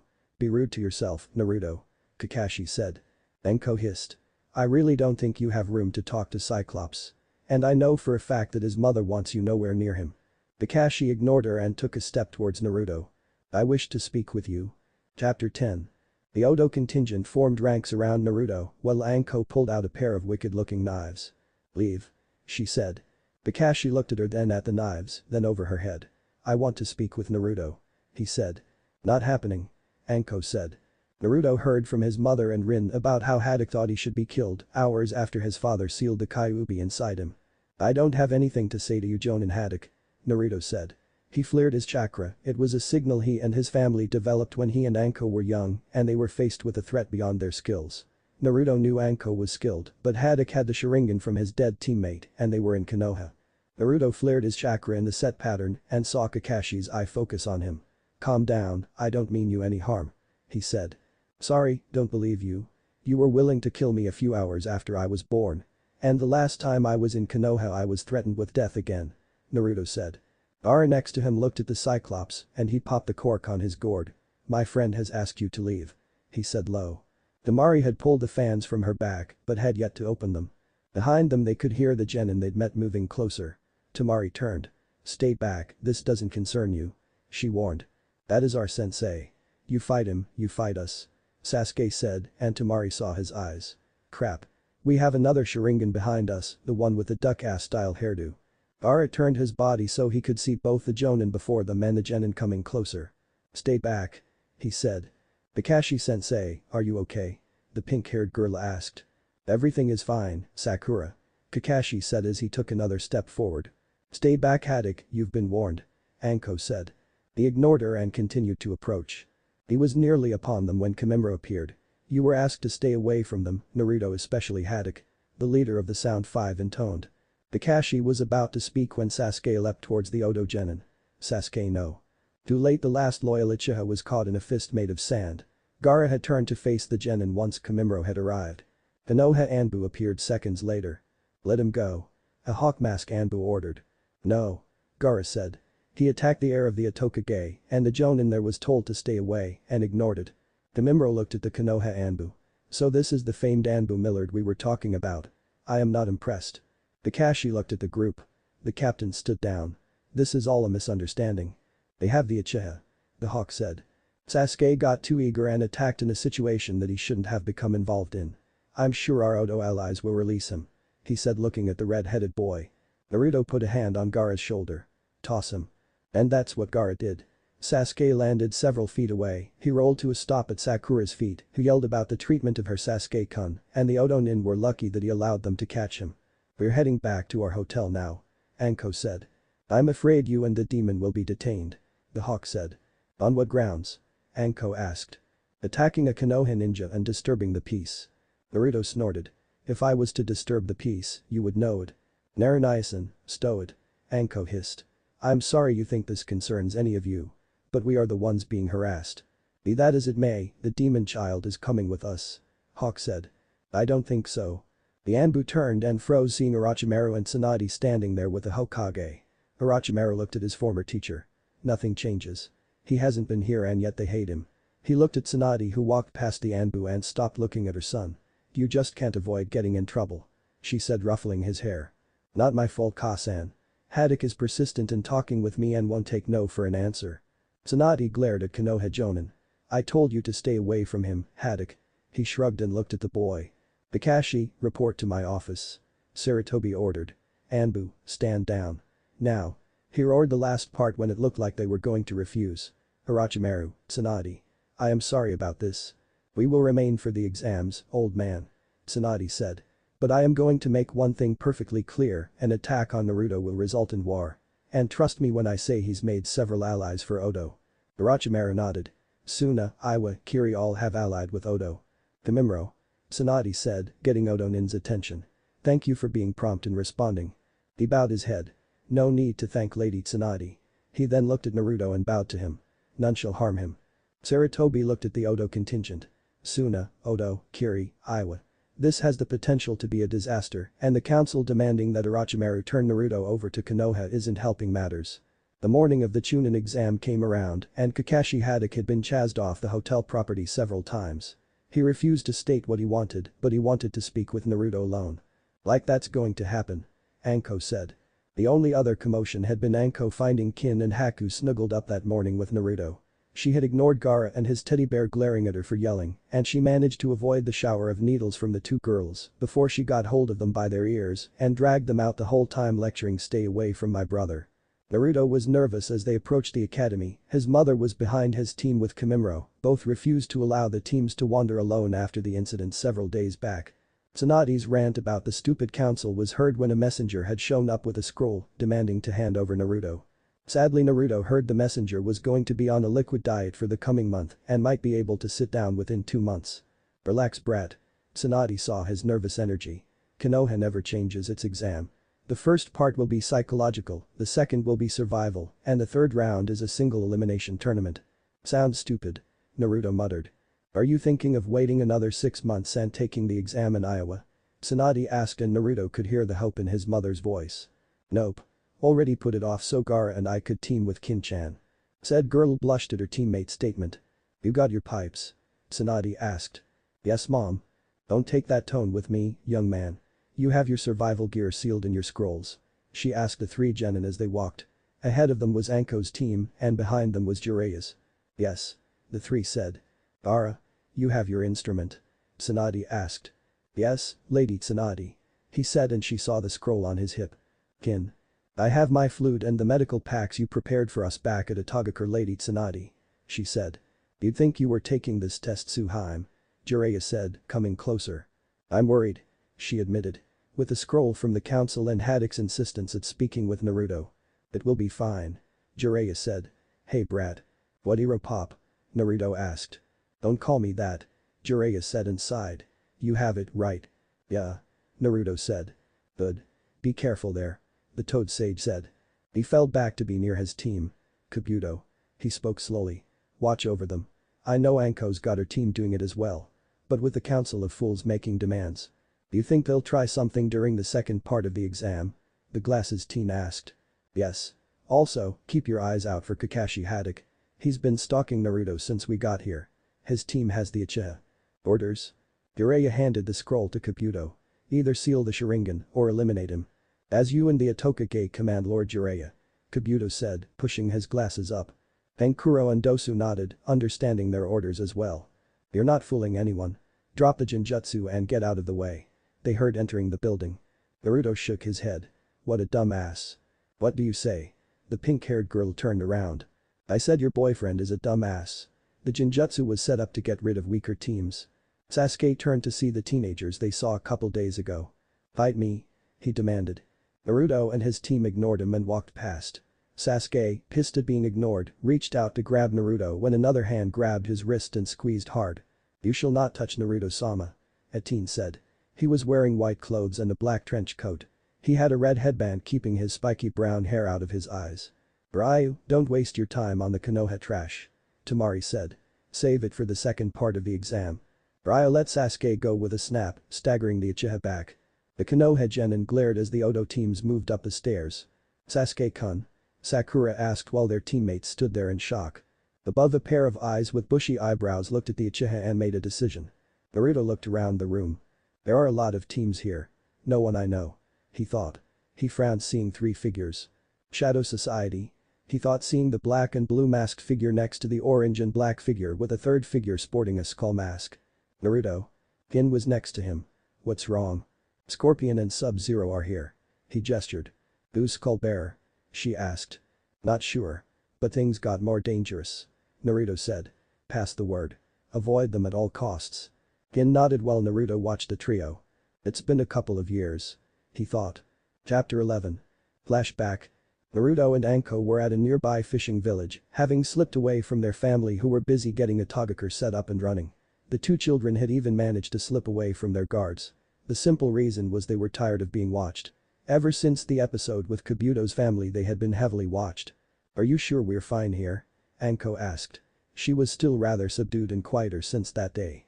She did listen to her little brother a lot, which many found strange, yet the two would always back the other around anyone. Yeah. It's not like we've gone to Suna. We're just down the valley and near the river. Naruto said. He was wearing an outfit that was similar to Jiraiya's, except it was blue and he didn't have the horned forehead protector. Anko shook her head. We get grounded, it's your fault. Yeah. Come on. I want to see the ships that are using the river to get to the ocean. The river was deep enough that many ships traversed it to cut off the time it took to reach the ocean. I thought we were coming for that festival. Anko said. That's later, but there should be stalls with free food. Naruto said. And how do you know all about this? Anko asked her younger brother. The classmate mentioned it. He was coming down tonight with his dad. Naruto said. And this friend's name? Anko asked. She'd learned right away that if Naruto didn't give a name, then it was either second-hand information or it was someone he knew he wasn't supposed to be around. I doubt you know him. Naruto said. And that cinches it. It's someone Ka-san forbade him from hanging around. Anko thought. And you trust this friend? Anko asked. Yeah. Pretty much. Naruto said as they entered the village. Alright. Does mom trust this friend? Anko asked and saw the body wince. I guess. Naruto said. You know bro, you suck at lying. Anko said, getting him to stop and face her. So what? I'm sick of being stuck in one place. You remember when we were younger? We never stayed in one place this long. You know why we're setting up here? So what? Naruto said. I'm not scared of some masked idiot who thinks I'm the fucking fox. He turned and stomped away. Anko sighed and chased after him. It took her nearly 10 minutes to catch up to him and when she did she froze. There standing next to her brother was a figure they hoped never to see again. Nadis. She whispered and pulled a kunai and leapt at the masked fighter. He didn't turn, but his hand caught her by the front of her shirt. Now little serpent. I am not here for this. Nadis looked at Naruto. You've grown, Naruto. Happens with time. Naruto fired back. His gaze went to the two ninja with him. Ah, my guards, Scorpion and Sub-Zero. Usually the most bitter of enemies, but under my command they are the most dedicated of soldiers. Good for you. Naruto said. Nadis smirked. They aren't of this world. But in time they will be. They will be reborn and they will do all I command. Naruto looked at the man who attacked him and his family all those years ago. I'm not going with you. The blonde stated. Nadis laughed. You're not. The man agreed and it surprised the two youths. I am simply passing through at this time. You are safe from me at this time, Naruto. The man walked away. He said something to the two ninja and Naruto, and Anko watched as they attacked a man. Sub-Zero turned the man into an ice sculpture with a simple touch and Scorpion with a strange spear that shot from his hand shattered the man. Flawless. Nadis said and continued to lead the two ninja away. They boarded a strange boat with red sails and dragon motifs. I think we better go home now. Naruto muttered. Then flashback. Naruto saw that it was them, younger than they'd been the last time, but the same white dead eyes. Naruto found his attention drawn to the genin from Konoha hearing Sasuke-kun. He watched a blonde leap onto the Uchiha's back while the Uchiha's pink-haired teammate yelled at her to get off. He noticed that the Uchiha looked a bit bruised. Idiots don't learn. He keeps it up. He's going to get himself and his team killed. Naruto thought as he slipped back with Kin and Gaara. Kin leaned in. I told the others. Kabuto's going to see if he can draw out some of the Konoha genin. Naruto shook his head. He didn't see what his sister saw in the medic nin. Naruto had been amazed with the amount of information in his nin cards. Kabuto said it had taken him a long time to learn how to use them. If we can, we need to tell Anko Ni-chan that not his freaks are here. Not sure who the one in the skull mask is, but Scorpion and Sub-Zero are killers. Hin put a hand on his forearm. The Uchiha is staring at you as well. Sasuke strode up to him. Fight me. He demanded again. No. Naruto said and looked at Kin. So, Wagner's Ride of the Valkyries, do you think it's possible to pull off without strings? Don't ignore me. Go away, duck ass. Naruto said. We're not from Konoha, we'll smack you down for your attitude. Sasuke went to strike Naruto, but the blonde was faster than him and sent him crashing into the blackboard at the front of the room, silencing all chatter. Try that again, Uchiha, and I will do more than break a rib on you. Naruto said, lowering his leg and looking at Kin. So, the bridge on the second stanza. You can't do that to Sasuke-kun. The pink-haired banshee screamed and came at Naruto, but her other teammate stopped her and said something to her. Sakura, don't. You wouldn't stand a cha. Was as far as the nameless cannon fodder got before a Sakura punch sent him careening into a wall not far from her precious Sasuke-kun. Sakura turned back to go at Naruto, but found her way blocked by several females. Temari, Haku and Kin were in her way, each glaring at her. What do you want? Sakura demanded. Temari spoke for the trio. You think we'll let you harm Naruto-kun because of some blind obsession you have for that emo ass there? Think again, Pinky. Naruto might not hit a girl, but if you try and treat him like you just treated your teammate, then we've got issues, and trust me when I say I will beat the living shit out of you, and that will be before Haku and Kin can get to you. Sakura blinked and recognized a blonde from the other day. But he attacked Sasuke-kun. The pink-haired single-minded organism known as Fangirl whined. Kin growled. Your stupid boyfriend tried to attack Naruto-kun. I don't know how things work here in Konoha, and I don't give a flying fuck. I know in Odo that shit outside of training or battle isn't allowed, and he'd have been at best suspended from duty and done some time in a cell. Haku spoke. Attacking the heir of the Itoka-ge, however. Temari smirked. Could lead to a death sentence if Orochimaru-sama is in a good mood. Hin snorted. That's if Lady Tsunade or Jiraiya-sama didn't get to the offending party first. Sakura blinked. Heir? Hin laughed. Yes.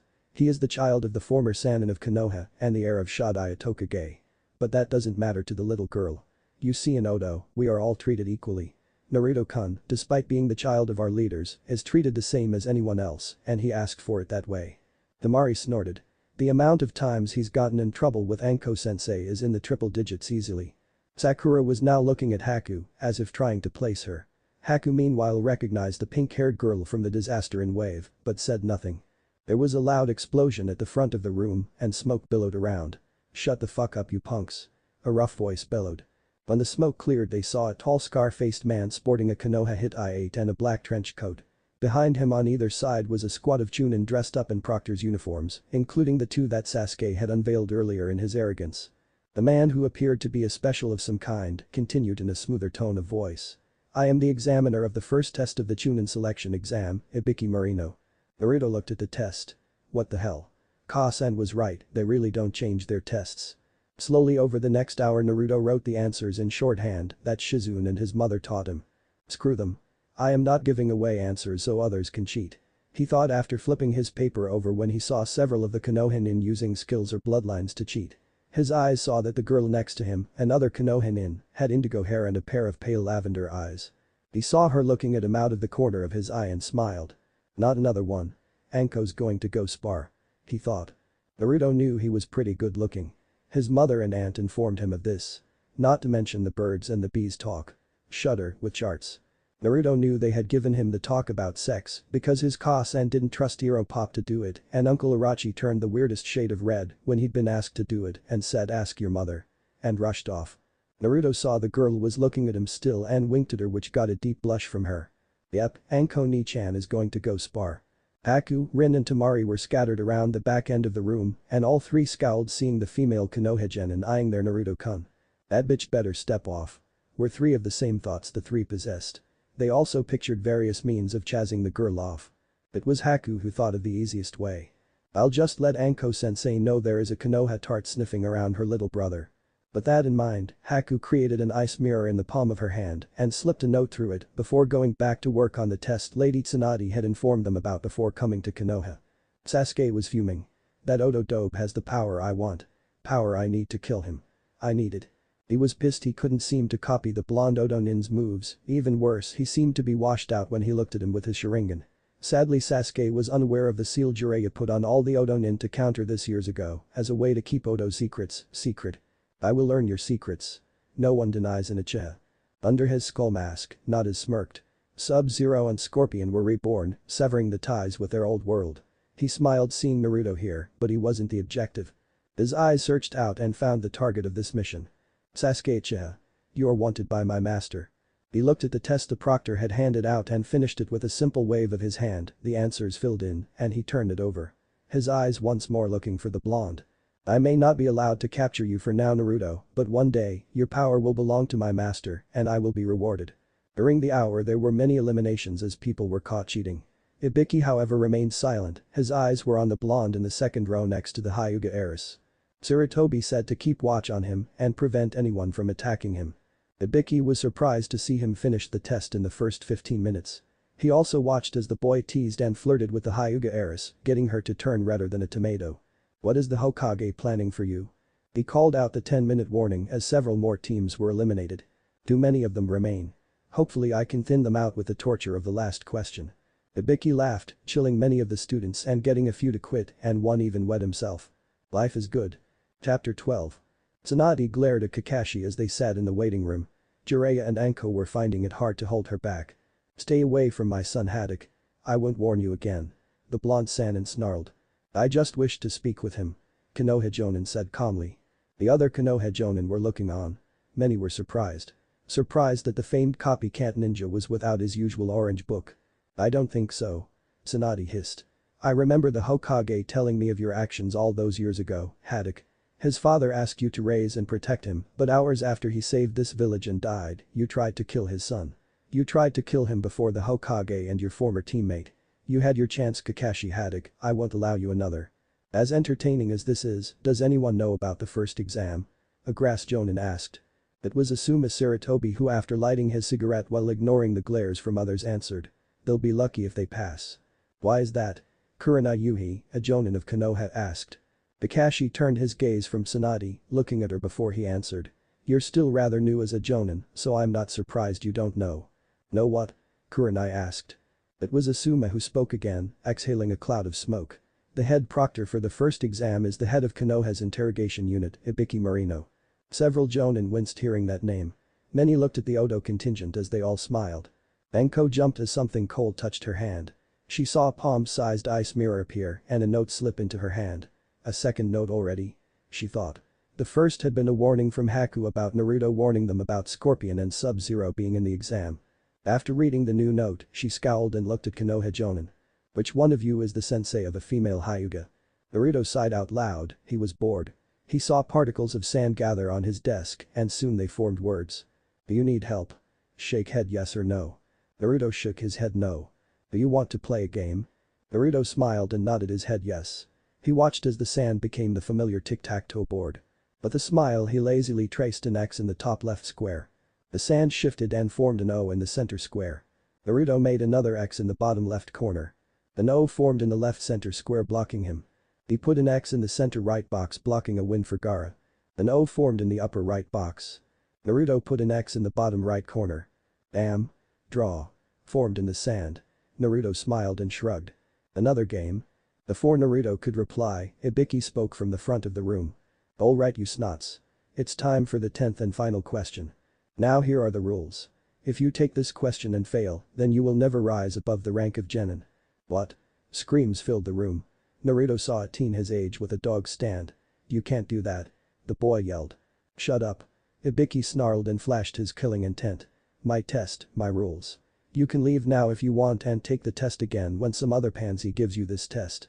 His dark gaze swept the room. Decide now if you're going to take the test or not. Several quit and their teammates were forced to leave with them. Naruto saw that the Uchiha's teammates looked terrified. Both looked ready to raise their hands and quit. Kurenai looked disturbed after talking with Anko, who had pulled her aside after finding out she was Hinata's sensei. The amount of questions. Kurenai shuddered and disgusted with herself about the amount of information she'd given to the Odo Jonin. So why are the three of you looking so assured? Asuma was asking. Jiraiya answered for the group. Ibiki might be a master of interrogation and intimidation, but our students have been through hell nearly all their lives, some of them literally. Anko snorted, retaking her seat. Tsunadi's team won't even twitch, hell I bet Gaara and Naruto are either sleeping or playing a game. Like yours will be any worse. Tsunade said. Anko gave a shrug. As long as Nai-san stands tall, Haku and Temari will drag Ryu over a river of fire to impress my little brother, even if that means killing Ryu in the process. Jiraiya snorted. That poor boy got stuck with two girls that want to show Naruto that they are the best. He clapped his hands together and smiled. But then again, my own team has something to prove and they know if they quit before the other two teams, they'd never hear the end of it. Who are Naruto's teammates? I think I recognize the redhead from somewhere. Kakashi asked. Hin is one of Naruto's classmates. She graduated with him and Ryuer as their teachers called them, the Never Say Die trio. Tsunade said. Gaara is the son of the Kazekage of Suna, but for political and personal reasons, he and his siblings were traded to Odo and are now part of our village. Jiraiya said, a smirk on his face. The Odo Jonin weren't going to mention Ryu's, Kabuto's or Haku's pasts, since all three were connected with Konoha in some way, none of them good. Kakashi looked at the clock on the wall. Looks like we'll know soon, the first exam should be nearly done. So Blondie, Ibiki said standing right in front of Naruto.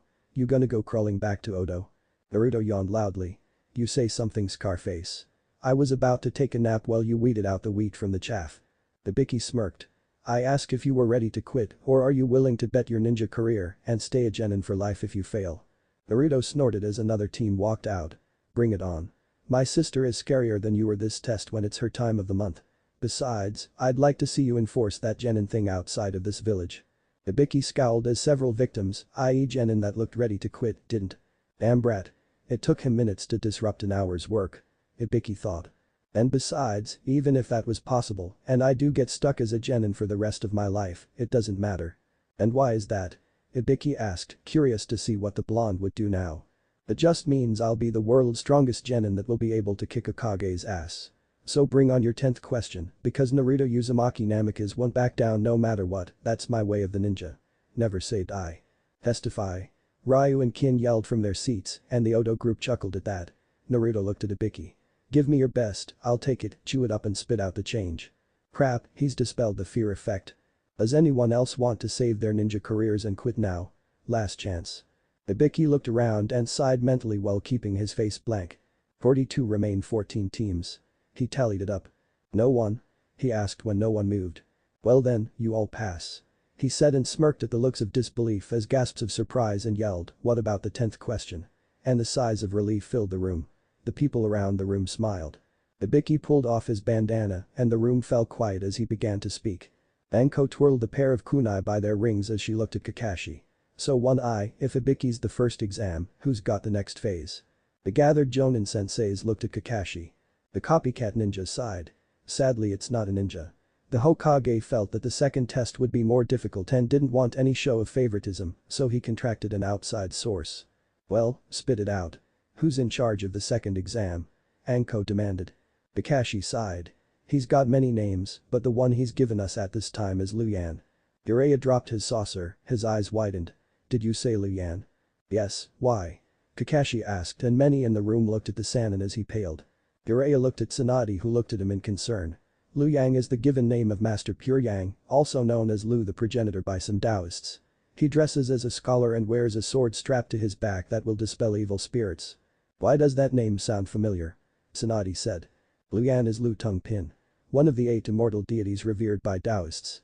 Kakashi's eyes widened. What one of the 8 is doing here is a cause for concern. Anko muttered something, and both Sannin looked at her.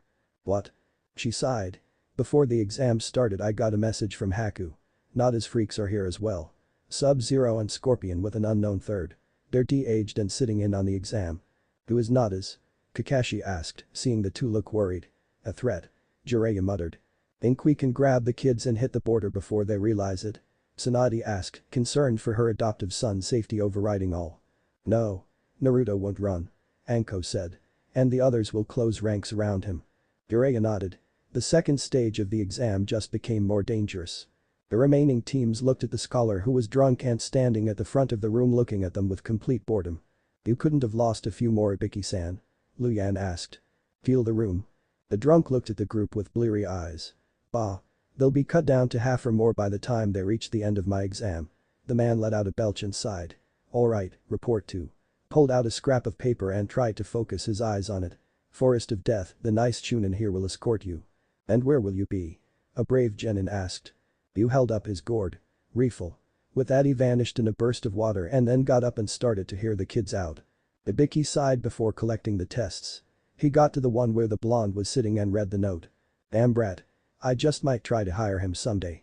Ibiki went to inform the Hokage of the dangers in the group of genin and wondered how things got so out of control.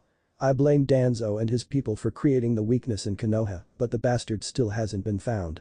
Chapter 13. The Forest of Death as it's called. Luyan said after taking a swig from his booze gourd. Naruto kept a partial ear on the directions and the gripping from many of the other genin, including the Konoha ones. Weak. Didn't their sensei warn them in advance? Glad Ka-san, Ero Pop and Uncle told us what to expect. Actually, glad I'm not part of Konoha, they sound like as Taiya-chan said a bunch of fucking whiners. Naruto thought about one of his uncle's personal guards. He could sense Kamimuro nearby and knew the man was watching over him. He shared a look with Kin and Gaara. Kin used her eyes and he followed the look to where the Uchiha was standing surrounded by his fangirls and fellow Konohinin. The haughty look on the idiot's face made him realize that the mission would be easy with how sloppy they all stood. No discipline. Hell, even when goofing off. Shaking his head he snorted. Gaara nodded while Kin signed the forms, forging his and Gaara's name like she'd done before. The three entered the tent and took the scroll. Luyan eyeing them. Now be careful there. The drunken master said with a happy grin. We will. Naruto pulled a flask out and tossed it to the man. Some of Rice's finest. The man caught it, his eyes focusing on the beverage container, then looking at Naruto, there was a clarity there. We'll share a drink sometime. Naruto nodded. But of course. He looked around and smiled. Later sensei. He whispered and followed Gaara and Kin towards their gate. You smiled as the blonde left. You've grown a lot over the last few years, Naruto. Be safe. The next team came in and the drunk sloppily handed them a scroll and accepted the consent forms. You're looking well, Naruto. The blonde frowned as Sub-Zero and Scorpion stood on either side of the third figure. Nadis. Stay out of our way during the Naruto exam, I am not here for you this time. The skull-masked Nadis said. Who are you? The Uchiha. He said. Very observant, Naruto. How's Kyuubi? Sleeping and nearly absorbed. Naruto said. Ero Pop adjusted the seal. So you're nearly out of luck. Nada's eyes behind the mask narrowed. You 6.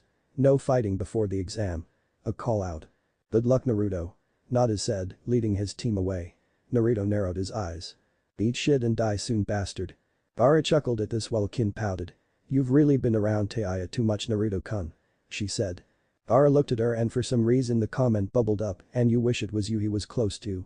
The flute user scowled at Gaara. Do you know what Sandboy is? Gaara couldn't help it, he blamed it on the fact he was able to sleep and his best friend Naruto was rubbing off on him. I know you and nearly every girl our age wants to have Naruto bed them and make them his, my sister included. Naruto got a look on his face when he heard that. She slipped into my window, I had nothing to do with that, Gaara. That is the only reason you lived. The redhead said. That and your sister had a long talk with me after I buried you under a sand hill. Naruto patted his friend's shoulder. He and Temari were the only ones allowed to touch him without his sand flaring up. Sorry about that. Anko Ni-chan gets overprotective. Kin snorted as she recalled her own discussion with the snake Jonin and shuddered. It was taking her and Haku to fight her off, and Kin wasn't liking the idea of having to share with anyone. Here's our gate. Gaara said. They looked at their watches and saw they had a good 40 minutes left before the exam would start and the other teams reached their gates. Wonder where the others are going to be starting from? Naruto sat down. Gaara smiled. Got a map? The three shared a smile. Sarutobi sighed as he got the reports. Outside forces are here. If what Tsunade and the others have said, this Nadis is a very dangerous man. What's more is that cloud, rain and grass are showing signs of attacking as well. He puffed on his pipe and cursed the day that the Sannin had abandoned Konoha. Their breaking ties with Konoha weakened us greatly. Odo has flourished over the years, they have acquired many strong ninja, and the young ones are even stronger. They acquired the children of the Kazekage, one of whom holds another demon. Sarutobi sighed as he recalled the council demanding that he grab the Kyuubi brat and make him a personal weapon of Konoha. Sarutobi snorted. The person to do that will have to deal with Tsunade, that's if they survive Jiraiya and Orochimaru, and from what my former pupil told me, the Sound Village loves Naruto and would go to war for him. Sarutobi recalled the earlier meeting with Orochimaru, who told him how Naruto would find strays and bring them to the village, how he would help them open up and heal their hearts and souls. Flashback. The one you'll really need to look out for is Kamimuro. Tsunade and Naruto saved his body, but it was Naruto who healed his heart and soul. Orochimaru said, sipping his tea. What do you mean, Orochi? Kamimuro had a rare disease, his clan had been betrayed, and he's all that's left. He was prepared to die, he took an assassination mission to come to Odo and kill me. Orochimaru smiled as he looked at Kidomaru and Jirobo. He ran into Naruto, and his disease kicked in hard, he coughed up a lot of blood and passed out. Sarutobi listened as Orochimaru told him about the surgery and the removal of toxins from the man's body. How Naruto spent days with the recovering man, just talking with him. When he'd healed, he'd come to Orochimaru to kill him. Naruto had been there.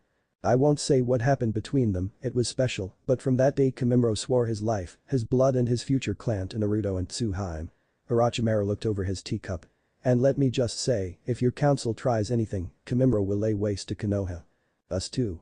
Jirobo said from the door with his arms crossed. Orochimaru smiled. Yes, all of Odo loves that boy. He looked at Sarutobi. Konoha made their intentions clear all those years ago, Sarutobi-sensei. He is our child, and to take him would be all-out war.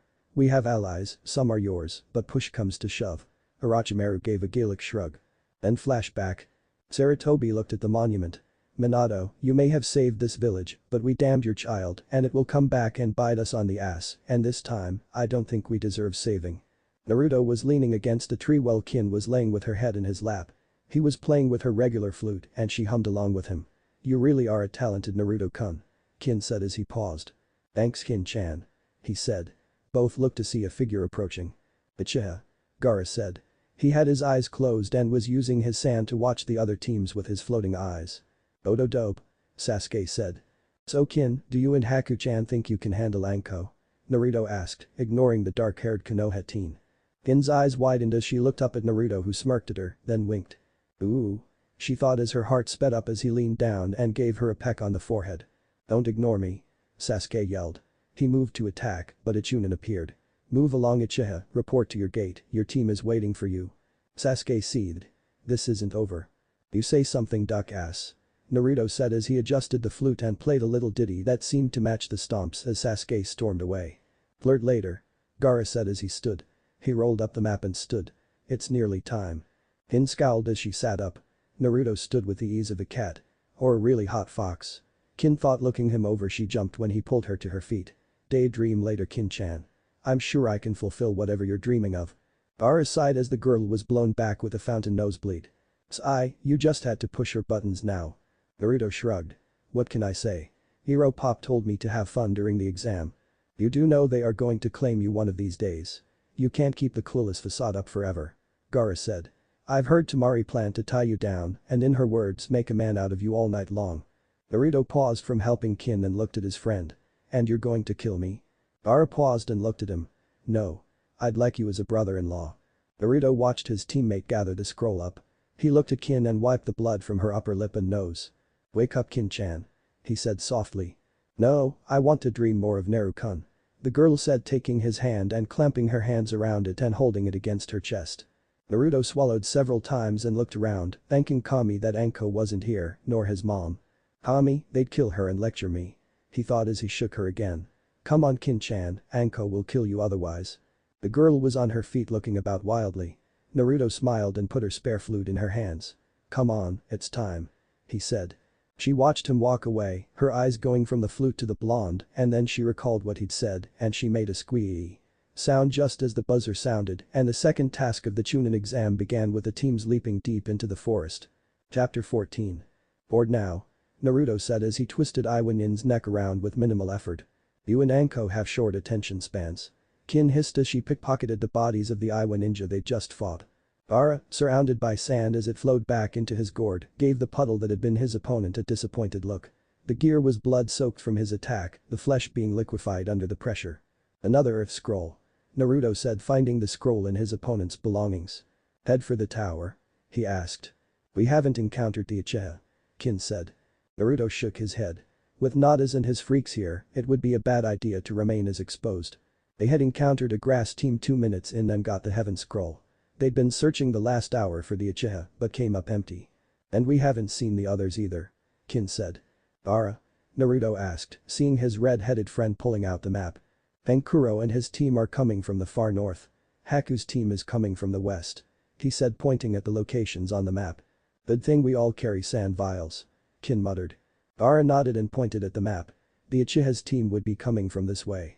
That's too far out of our way. Best bet would be Kankuro and Kabuto with Dosu getting to him. The 3 Odo Nin studied the map. We're not far from Haku and Temari. Naruto began and Kin chuckled. I wonder if Ryu's alive or being dragged. Ryu's got skills like Kin-chan, he just hates putting in the effort. Naruto said. If my sister has to, she will beat him the whole way to the tower to motivate him. Gaara said. Yeah, especially if she wants to impress Naruto-kun. Kin muttered. Naruto pretended to play deaf as he looked at the map.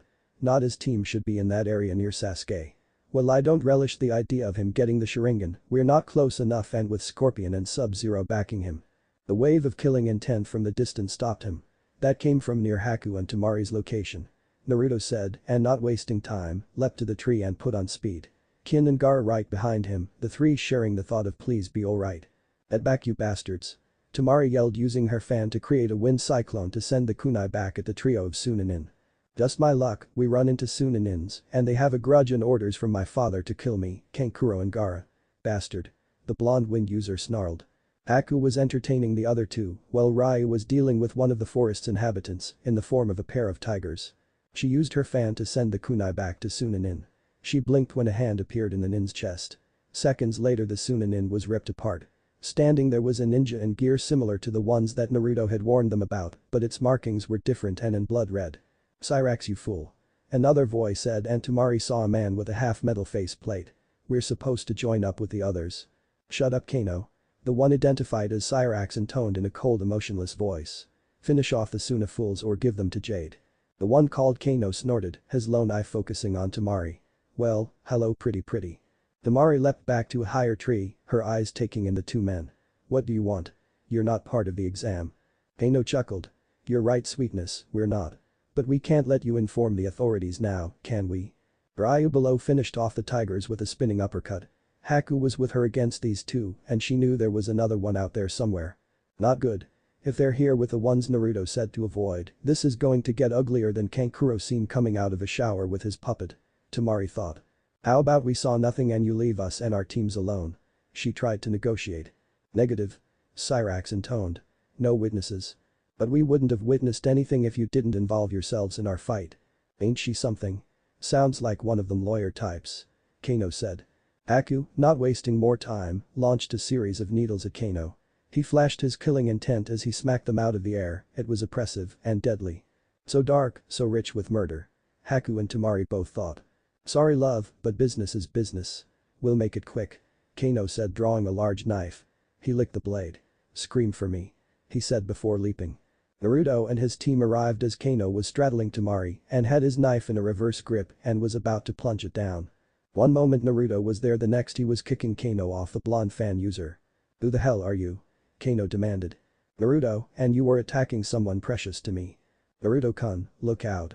He dove aside and Cyrax missed him with a chakra net that hit a tree and began to dissolve. Great, another of Nada's freak squads. Kano paused and Cyrax looked at him. So you're the Naruto bloke we're to avoid. Kano said. You're told to avoid me? Yeah.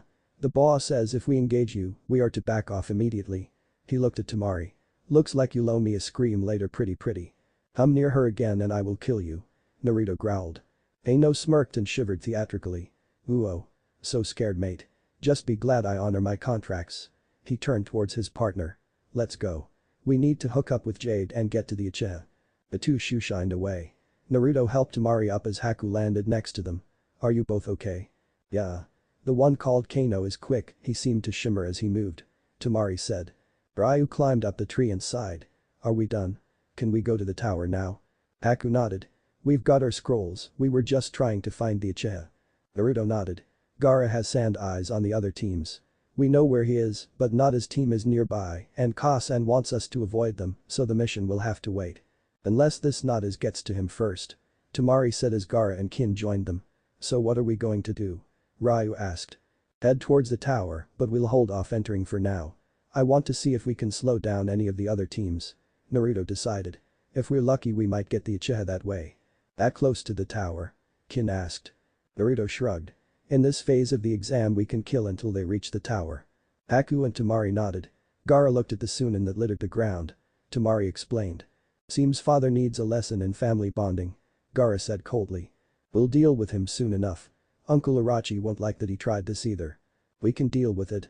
Temari began hotly, but Naruto cut her off. I'm sure you can do Temari-chan. But you are Odo-nins now.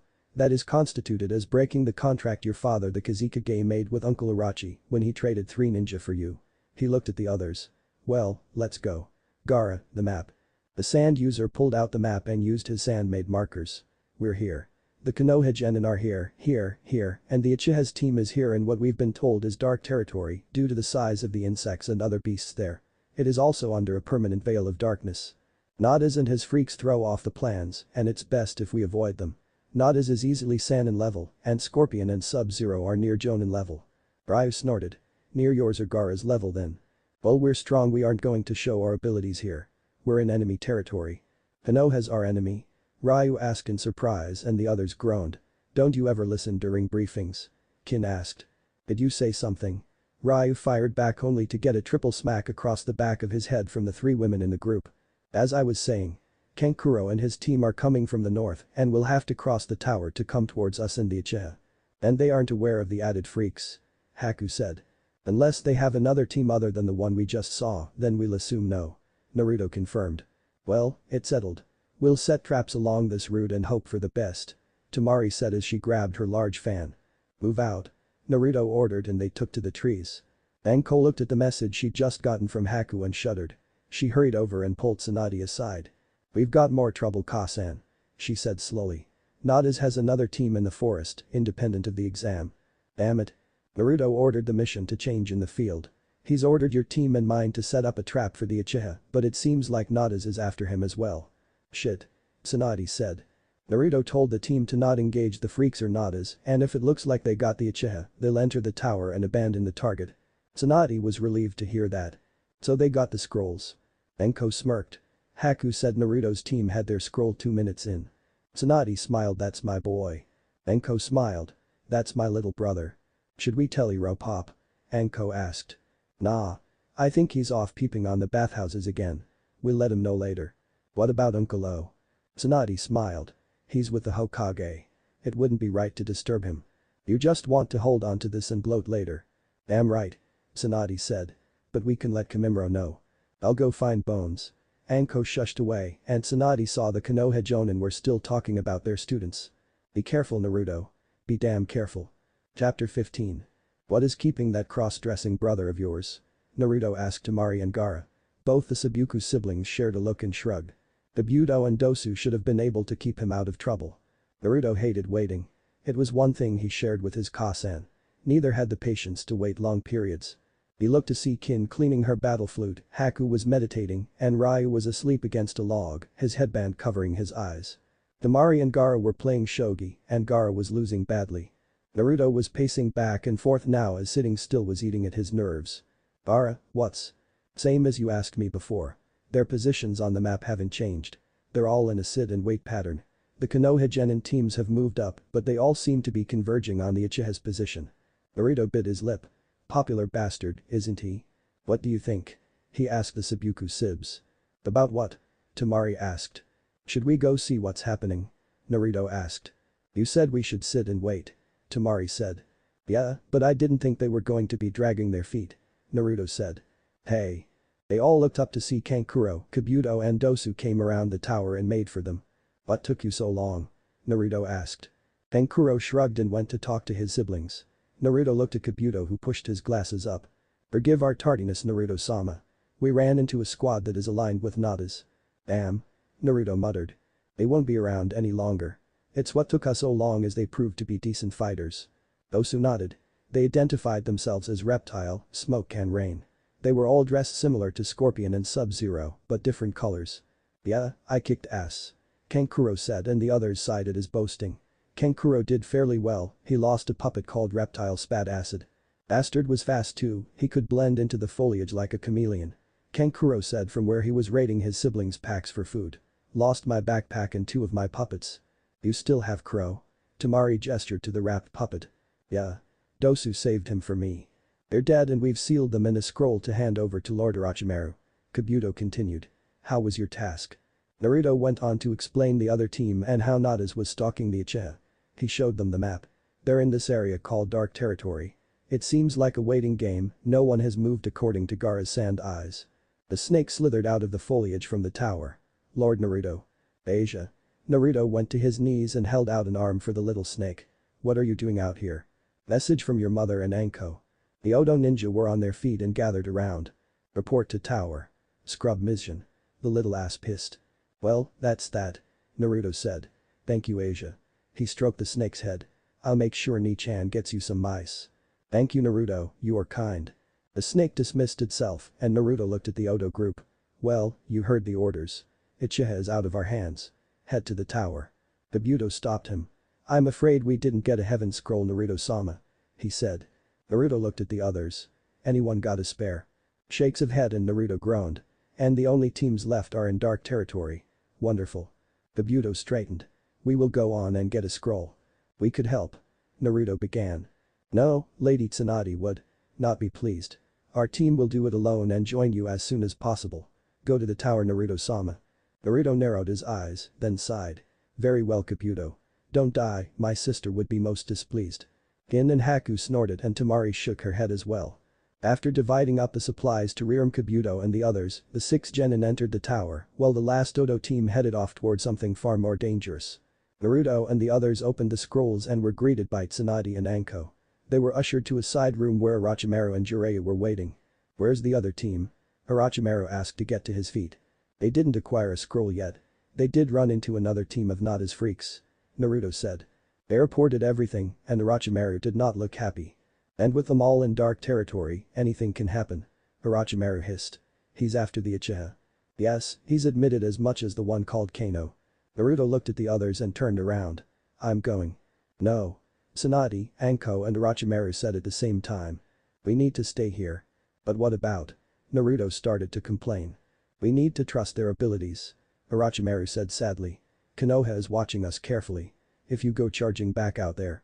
Naruto spun and kicked a chair across the room. Damn it, uncle, Nadis is out there. Kankuro, Kabuto and Dosu are going to get annihilated. We need to trust them, Naruto. Orochimaru said. I hate it as well, but right now we can't go running around like a leaf nin with one of Jiraiya's stupid books. We need to play smart and keep what we know close. Sarutobi has admitted that many in Konoha would like nothing more than to kill you. Fucking fox. Naruto muttered, resting a hand on his stomach. He looked at Anko, who looked unsettled as well. They remembered Nadis and how strong he was. Bad idea. Kankuro muttered as they leapt from branch to branch. Did I mention this was a stupid idea? He asked louder. Kabuto sighed and adjusted his glasses. Numerous times. But we have our mission. He said. Abort. Kankuro said. Too late, we're committed. Dosu admitted. We're nearly there. Kankuro sighed. This has clusterfuck written all over it. He muttered, fingering the kunai Naruto and Temari had armed him with. There. Kabuto said as they landed on a branch. Down in a clearing they saw the Uchiha's team laid to waste. Nadis was holding the Uchiha up by his throat. "What should we do?" Kankuro asked. "How about dying?" The three Odo nin scattered as Kano landed with a grin, his knife buried deep into the branch where they'd been a second before. "We have no quarrel with you," Kabuto said. "We just need a scroll to enter the tower. You kicking the shit out of Konoha is none of our business," the usually quiet medic said. He was nervous. The amount of killing intent coming from the clearing was at levels nearly making them sick, even at this distance. "You killed our comrades," Kano said as he licked the blade of his knife. "They attacked us, we have not quarreled and wanted none," Dosu said. "Oh, you got a quarrel, mate. Cyrax hates losing those he considers clan." The Odo 3 scattered again as the acid net slammed into the tree and started to dissolve the bark, scorching the tree. Not good. Kabuto thought of seeing another nun join the knife wielder. A woman wearing an outfit similar to Anko's with green hot pants and halter top and a mask joined them. She was holding a staff. "About time you joined us, Jade," Kano snarked. "You leave us with all the work." "Poor baby," she said, tossing her long black hair over her shoulder with a snap of her head. "Nada says leave one alive to deliver a message to Uzumaki," she said, holding up a scroll. She pointed. "Leave that one. Kill the other two." "Oh shit." Nada smirked as Sub-Zero shattered the pink-haired girl into hundreds of pieces and the Uchiha's other teammate was burned alive by Scorpion. He looked at the Uchiha in his grasp. "Don't worry, boy. Your suffering is about to end. I just want your eyes. Even without the Sharingan activated, I can use them. Uchiha DNA will be valuable to the highest bidder soon." Nada's paused. "I suppose we'll need more genetic material." He snapped his fingers and another ninja appeared, she wore the same marks as Sub-Zero. "Frost. Take him to the doctor. Once he has all he needs, kill him and dispose of him." The female ninja, like the other two, was silent as she froze Sasuke Uchiha in a block of ice up to his neck and then vanished in a blast of cold air. He looked over his shoulder as Jade, Kano and Cyrax disposed of the Odo nin. He considered killing the other Konoha nin, but they were like frightened rabbits hiding in the brush. "Let's go. I wish to see how Naruto-kun handles the next round." Nadis and his team leapt away, the sign of slaughter all around. In the bushes, Team 8, Team 9 and Team 10 were being sick at the wholesale slaughter they just witnessed, too afraid from the killing intent to even move to help Team 7. Niji Hyuga, the first able to move, saw the Odo team and found a survivor amidst the carnage. He saw the scroll stuffed into Nin's clothes and read the name. Uzumaki. It was a name Niji would remember. It was a name he would blame for the slaughter here in the forest. It was a name he'd report to the Hokage as soon as possible. Chapter 16. Pardon the intrusion of Lord Orochimaru. The Hokage requests your presence. I said after opening the door. "Tell the Sandaime I will be there shortly," Orochimaru said. "I've got a bad feeling about this," Naruto muttered. "Stoigaki," Jiraiya said. "Everything is fine." "No, it's not, Pop.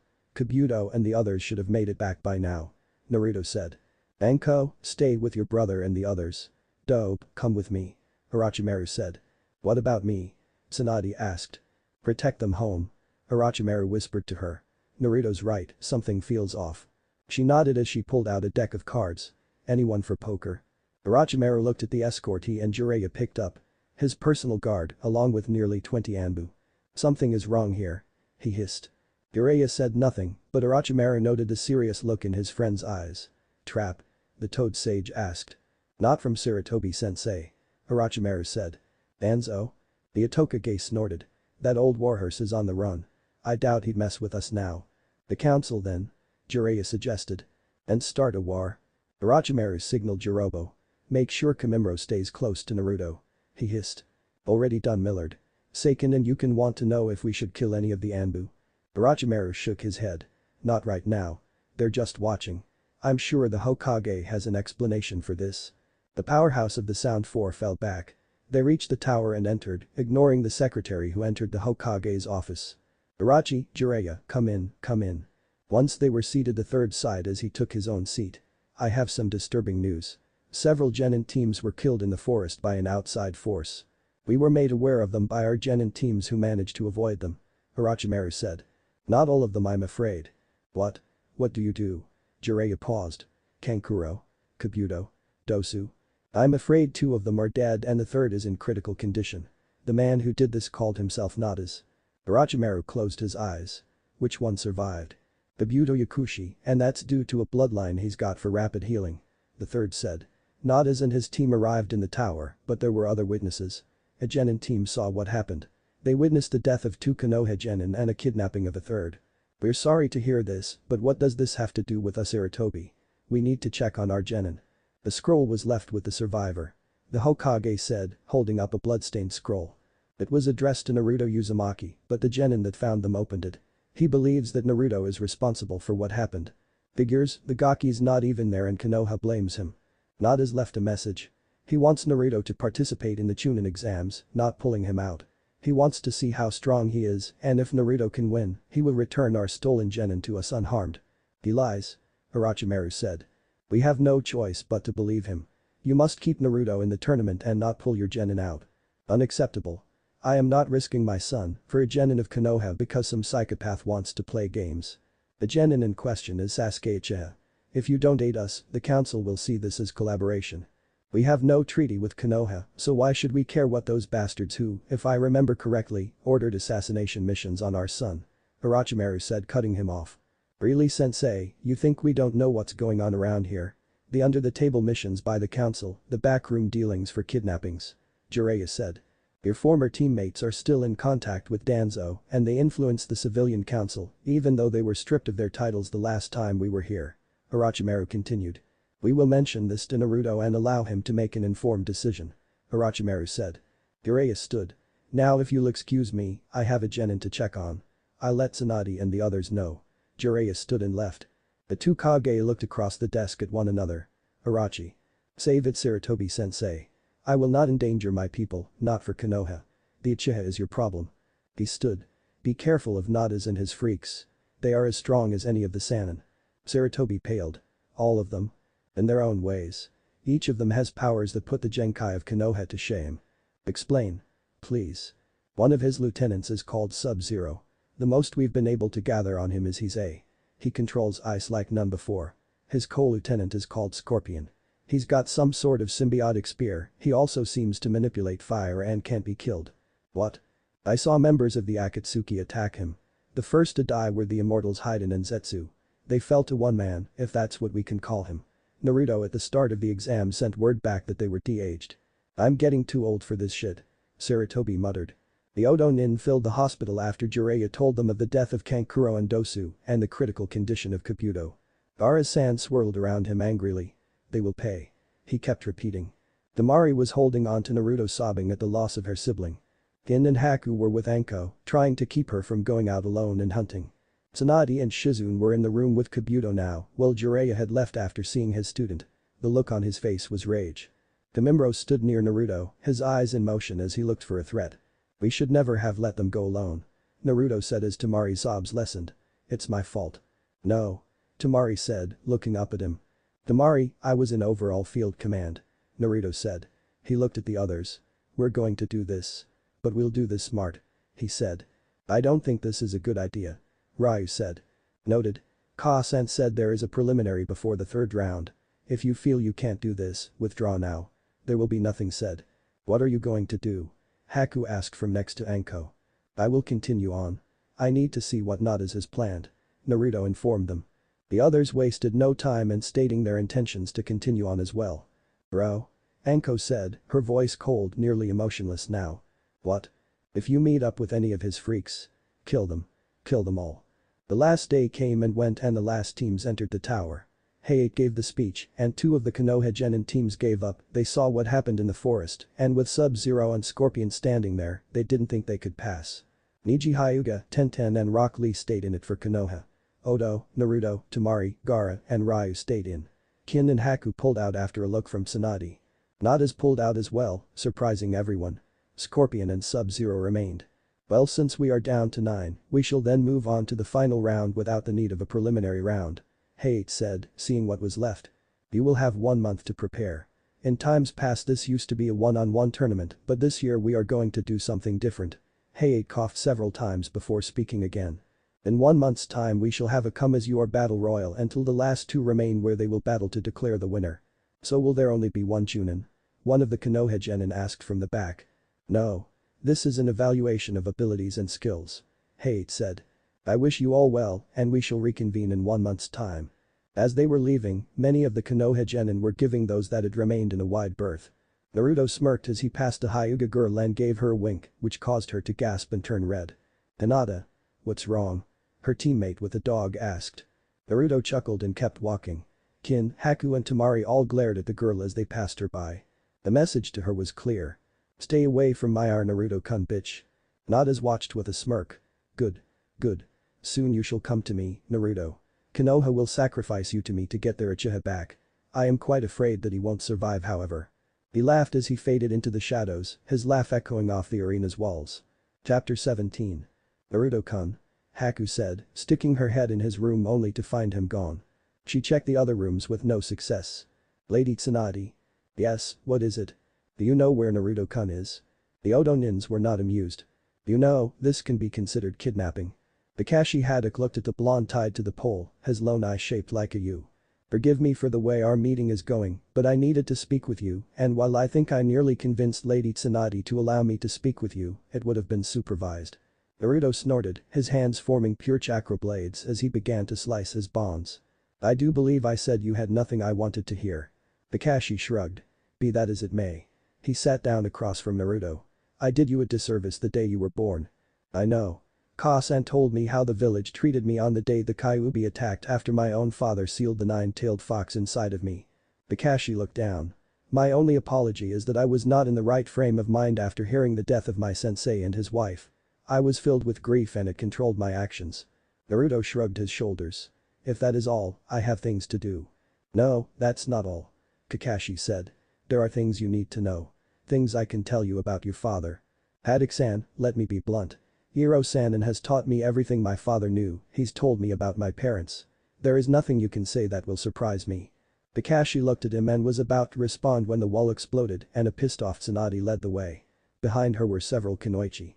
This is going to hurt, isn't it? Haddock asked in a moment of clarity. Better believe it, bub. Naruto muttered watching as the girls he knew proceeded to turn the Konoha Jonin into a frozen pummeled pincushion with bruises before a pissed-off slug Sannin punch sent him flying across Konoha into the Hokage monument. Said females then turned to the bound Naruto who deactivated his chakra blades. Ladies. Ka-san. He said. You are in big trouble, mister. His mother said. It's not my fault. Naruto said, hoping to forego any repercussions. Naruto looked at the bonds. You know, not that I wouldn't object to being tied to the bed, but I usually pictured it with less clothes and only one girl. Gin and Haku blushed while Tamari snorted. What can we say we want you to do? The fan user said with a perfectly straight face. Kamimura was not happy he lost you. Kin said. Come on, ladies. I didn't go with Haddock willingly. He was in here when I entered and shoeshined us away and had me hog-tied before I could say boo. Which was stupid of him, considering that Nadis kidnapped the Uchiha. Tamari said. Would you please untie me? Naruto asked. Haku reached for it, but Anko entered. Nope. Ni-chan. I'm trying to think of a reason not to use the handcuff to bind you to me until we're out of this hellhole. It's not that bad. Haku said. Early, if I had a choice between living here or in hell, I'd rent this place out and live in hell. Anko said. What's wrong? Naruto asked. Uncle O is meeting with the Konoha Council right now. They want us to hand you over to them so they can trade you for the Uchiha.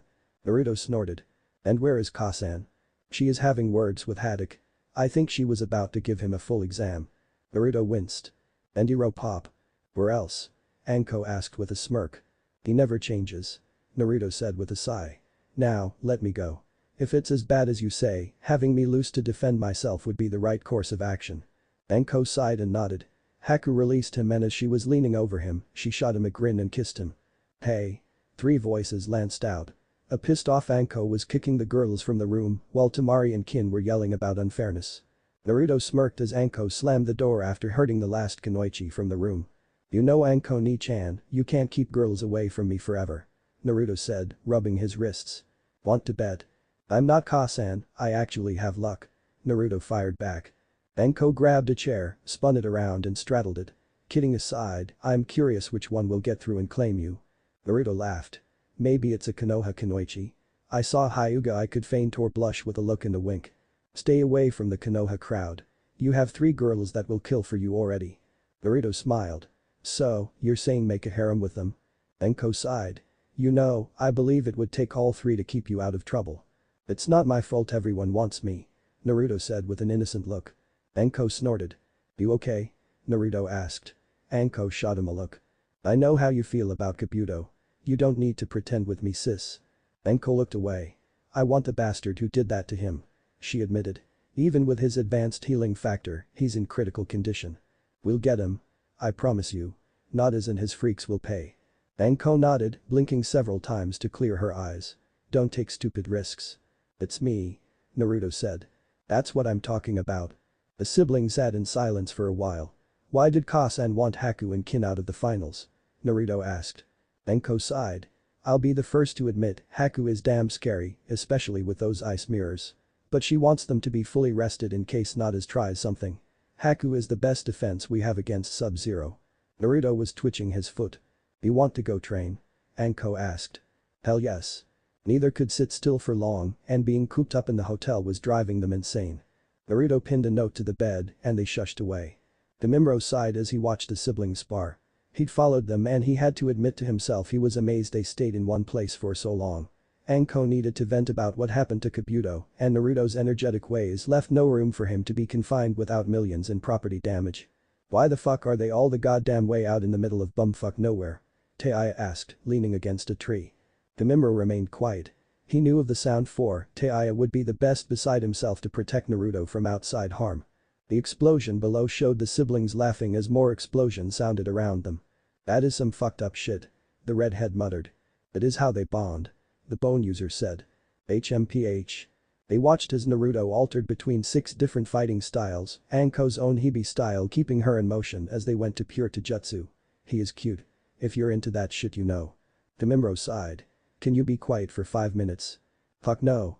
Ooh. Blondie's got moves. Wonder if I should get me some as his fan club isn't around. Demimro sighed. The amount of girls seeking the blonde was growing. When I swore to protect him, who knew it would become like this? Shit. He looked at Taiya's curse and saw the blonde flying at them at high speed. Before he could move, the redhead was leaping from the tree and catching the blonde. They landed with a thump. Naruto looked at his savior. Hey Tai-chan. What did you do that for? What the fuck do you mean what did I do that for Shitston? You would have bounced off that tree broken into you dumbus. Anko was there. You okay bro? Yeah. Tai-chan said I would have bounced. Anko shrugged. Whoops. Both laughed. Crazy fuckers. Demimro above sighed. Too close. Anko and Kimimro watched from the shadows. I can't believe she asked him out. Demimro remained silent. I mean, the most abrasive of the lot froze when he turned those big blue eyes on her after she'd caught him and she stuttered like a schoolgirl. Anko continued. Demimro remained quiet, his eyes watching the pair at the ramen stand eating and talking. Taiya was still her abrasive and vulgar self, but it didn't bother Naruto. He was talking about a fight from the forest and gesturing about with his chopsticks. This is going to cause trouble. The leader of the Sound 5 said. Ah. It'll just make the competition tighter. I know they'll all want to take him out now. Demimro shot her a sideways look. You actually want one of them to date him? Hell yeah. I just enjoy putting them all through the ringer. I want to make sure they're dedicated to my little brother. Demimro sighed. I should rotate her off Naruto's detail if she's going to have an emotional attachment. Like hell you will. Anko said. She'll fight to protect him that much more and you'll be able to sleep more than 2.5 hours without waking up and worrying about him. Demimro sighed. I failed twice already. Nadis and his team got too close and had kidnapped him from under our noses. You're allowed to make mistakes. Just learn from them. Besides, Naruto thinks you're one of the best ninjas we have. And who is the best? Me. Anko said with a grin. Her eyes narrowed. Oh ho. They watched as Taiya used the excuse of Naruto having ramen on his chin to steal a kiss. Is that tongue? And I thought Haku's stolen kiss was something. Come up for air you two. She muttered as Taiya was like a pirate and plundered Naruto's mouth. Any time now. Anko said. They watched the redhead spin Naruto's stool and straddle him. Okay, that's enough. Anko vanished with a shushin and reappeared behind the pair. Time out. She said and grabbed the foul-mouthed Kunoichi, who started swearing the minute her mouth was separated forcefully from Naruto's. Said blonde was in a daze, a grin formed on his lips as he stared off into space. Demimro sighed as Taiya was getting inventive with her words and descriptions. He didn't know what an elephant was, but he was certain it wouldn't fit in the area she was telling Anko to put it in. Chapter 18. He did what? Anko snickered as Haku, Kin and Tamari rounded and glared at Taiya who smirked and made a kiss-kiss face before leaving to continue her guard duty. Naruto however wasn't as lucky as 3 pairs of eyes focused on him. The feeling of being trapped became stronger as the gathered girls took a step towards him. Naruto looked around in a panic and his prayers were answered. Hey, Gaki, I want to. Jiraiya entered the room, he was grabbed by the arm as Naruto dragged him out. Yes. Kami, whatever it is. Get me out of here. He dragged his father-like figure from the room. Jiraiya looked at him. What was that about? Let's just say I owe you one and it'll be I keep Kasen off your back while you work on your next book.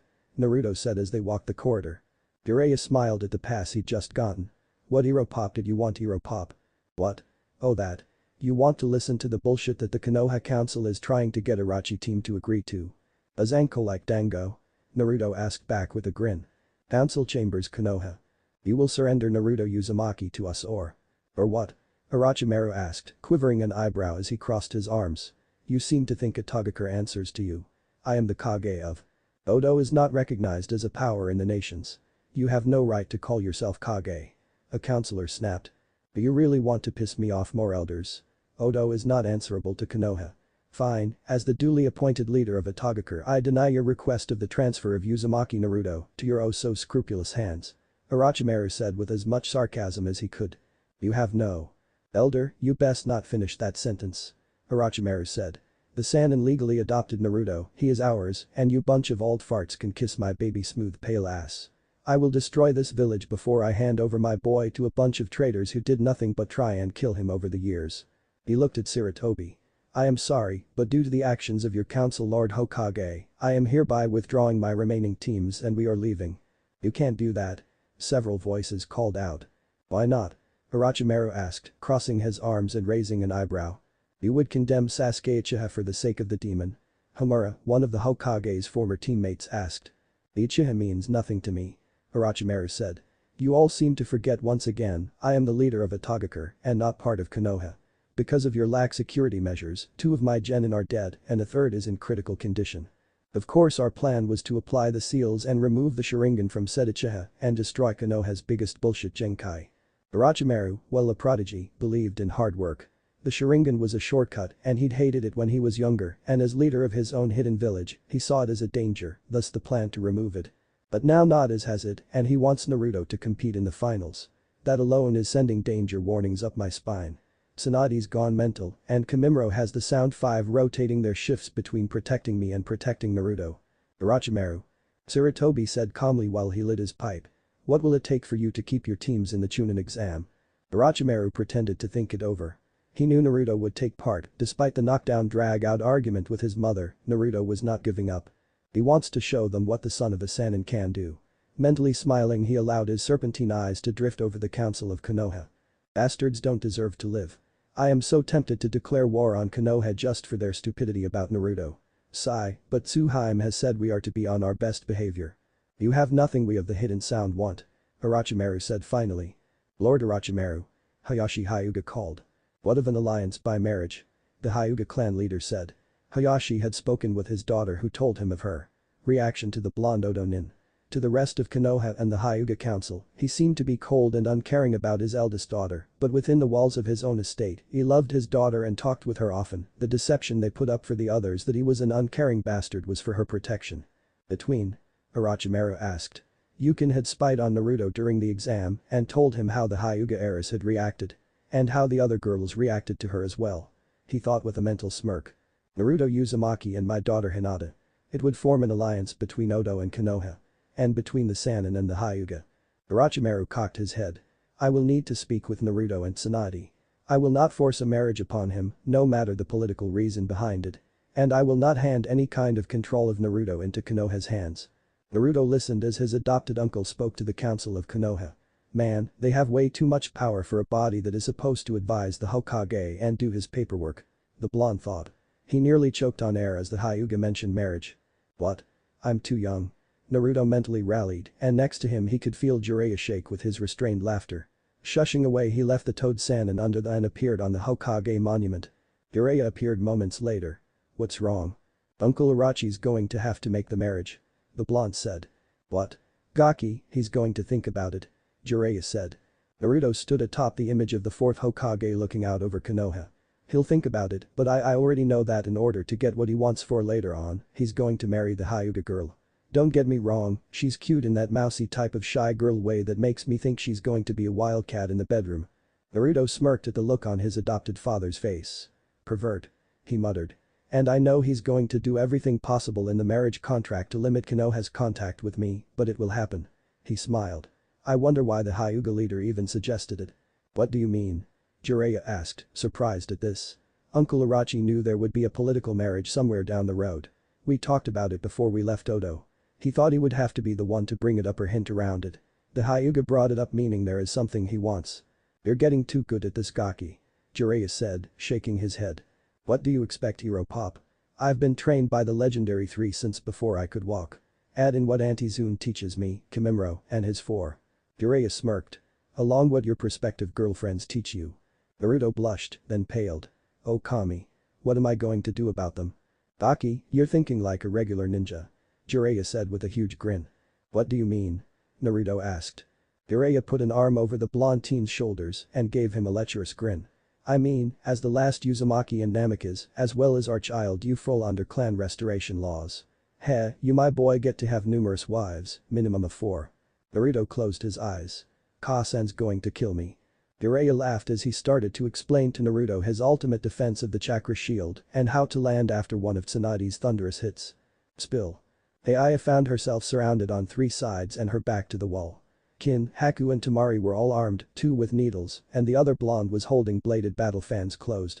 Spill what Ike? Aya said and found a needle buried in the wall a centimeter from her head, the coldness of it told her it was Haku. You think you can kiss Naruto and get away with it? Kin said.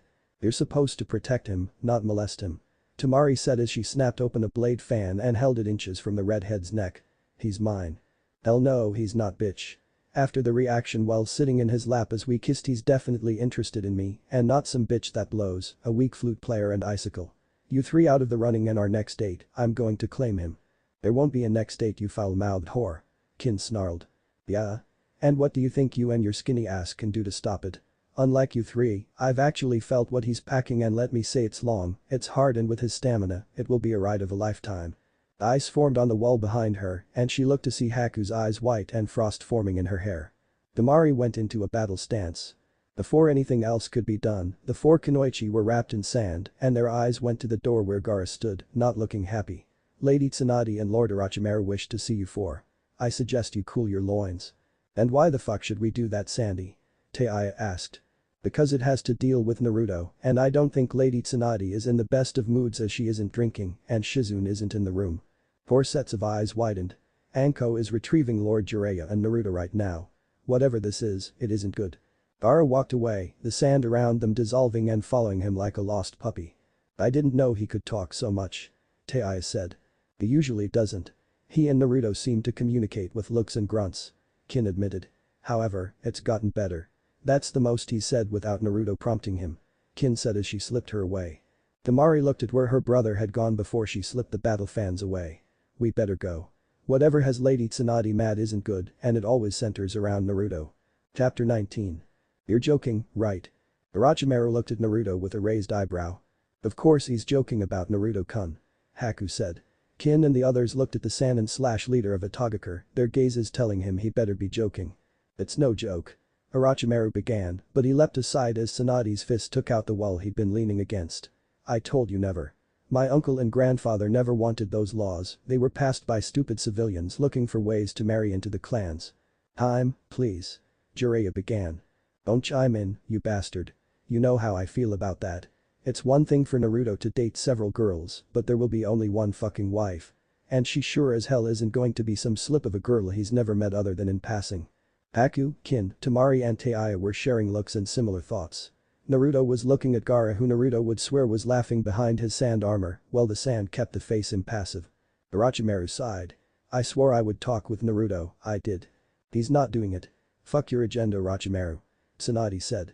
Many thought Aya had a foul mouth, they were never around Tsunade when she was well and truly pissed off, those that were didn't remember, likely due to the concussion from her finger flick of doom. I understand, and I wouldn't.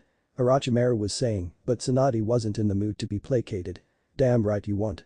You march your pale skinny ass back there and tell the Hyugas and the rest of those old bastards they can take the Hokage monument and shove it. Knock. Knock. Knock. What? The door slipped open and Seiken opened the door. Sorry to interrupt, but there is a small group of Hyugas at the door asking to see Naruto-sama and Lord Orochimaru. Tsunade growled and her eyes locked on Orochimaru. Thank you Seiken. Put them in the waiting room and have tea prepared. Orochimaru said. The door slid shut. Oh, you are not fucking. Tsunade. Orochimaru said, his voice even. As I said, I am not forcing Naruto to do anything. His serpent-like eyes rested on the blonde. Force no, but put a guilt trip you would. Tsunade looked at her adopted son. Naru-kun, don't do this out of duty. Your uncle is playing a game and I for one don't like it. Naruto looked straight ahead, his gaze not meeting any of the girls who all were looking at him as a hawk watches a mouse. I know Uncle Orochi is playing a large-scale game of living shogi. It's his vice, like yours is drinking and gambling, and Ero Pops is peeping on the women's baths. 6 growls filled the room, and Naruto knew Shizune was with the others. Jiraiya's whimper told him he knew he was a dead man walking. However, while the game is in play, we should use every means. I'm not saying I'll agree to this marriage, but… Naruto-kun no. Haku said first, her hand touching his forearm. Temari, Taiya and Kin all put their hands on his arm or shoulder. Orochimaru stood. I will go and speak with the Hyugas. He smiled at Tsunade who was on her feet. And you will tell them that Naruto isn't going to marry. First off he's too young, and secondly. She looked at the 4 girls. He's already got a prospective girlfriend. Naruto looked at the 4 girls who were giving him the look and he shuddered. I'll come with you to disappoint Hyuga's uncle. He said and was out the door, Jiraiya's laugh jazzing after him, which was soon cut off as Jiraiya made a new skylight in the room thanks to its Tsunade-packed punch. Thank you for meeting with us, Lord Orochimaru. Hayashi Hyuga said once Orochimaru was seated across from him and his daughter. Naruto took a seat near his adopted uncle and his eyes on the pale-eyed girl from the exam. I have spoken with my nephew. Orochimaru began, but Hayashi held up a hand. Please, before you deny me this chance to save my daughter, allow me to speak. Orochimaru nodded. He had a feeling that the Hyuga was looking for more than he said in the council chambers. May I speak freely here, Lord Orochimaru? Hiashi asked. You may. Naruto has my confidence and if a person gets past the sound 5, well I'm well away from the amount of damage that could take. The snake Sannin said with a smirk. Hiashi looked at his daughter. I wouldn't force a marriage on my daughter either. I ask, however, to take her to Odo. The Hyuga elders wish to mark her, even though she is eldest, they find her lacking due to her kindness to others. Orochimaru scowled. And you allow them to continue to have power. Hayashi sighed. Much has changed since the Sannin were in Konoha. Clan councils have more power than clan heads, and the village council that once was only an advisory role to the Hokage now wields power that could upset him. Orochimaru sighed. Sarutobi-sensei mentioned this in our private talks. He said softly. You know what the council wants. The boy. Hiashi said, his eyes landing on Naruto who gave a lopsided grin. They can try. Like your father. Hiashi muttered. Orochimaru laughed. Minato was a character. He looked at the girl who was looking at his adopted nephew and he chuckled. What would you do for me, Hiashi? I wouldn't force a marriage. And Tsunade would kill anyone who tried. Hayashi nodded at this. I would ask for it. Pardon? Naruto said. What of Gaara? Orochimaru looked at the blonde and Hayashi frowned at the interruption. What do you mean? The Hyuga head asked. My teammate and best friend Gaara is the son of the current Kazekage. He is also an Odo Genin. If you want to mock hand fasting, what better security than that of a current Kage? Naruto sighed. Besides, I have enough trouble with 4 girls. If I were to even pretend to do this, I'd be killed by one of them before Kasan could even lift a finger. Orochimaru had to admit his nephew was right. The 4 girls that surround him would kill. He looked at the Hyuga heiress who looked down. What you say is correct and with Gaara she would not only have the protection of Odo, but of Suna as well. Hiashi nodded. And when you clean your clan up, she can do as she pleases. Orochimaru continued. Naruto stood. I'll go and speak with Gaara. He paused and looked at Hinata. Lady Hyuga, would you like to meet him? She twitched and fiddled her fingers together and after a look to her father she nodded. The 2 adults watched them retreat. You've done a wonderful job in raising him. Hayashi said. That task was Tsunade's. I'm just the doting uncle who taught him cool jutsus and how to make poisons. Orochimaru said. You've all raised him. I bet he hasn't shown a tenth of his skills. Hayashi said. You're right. Of course it's an argument between us which of us he's going to replace as a Sannin when the time comes. Retiring? Hayashi asked with a grin. Well I am the leader of Odo. Jiraiya wants to work on his books in Tsunade. He shook his head. Naruto and Anko we've raised to succeed us. He finally said. We've taught them both all we know and we've tried to teach them right and wrong. Hayashi was as quiet as he thought.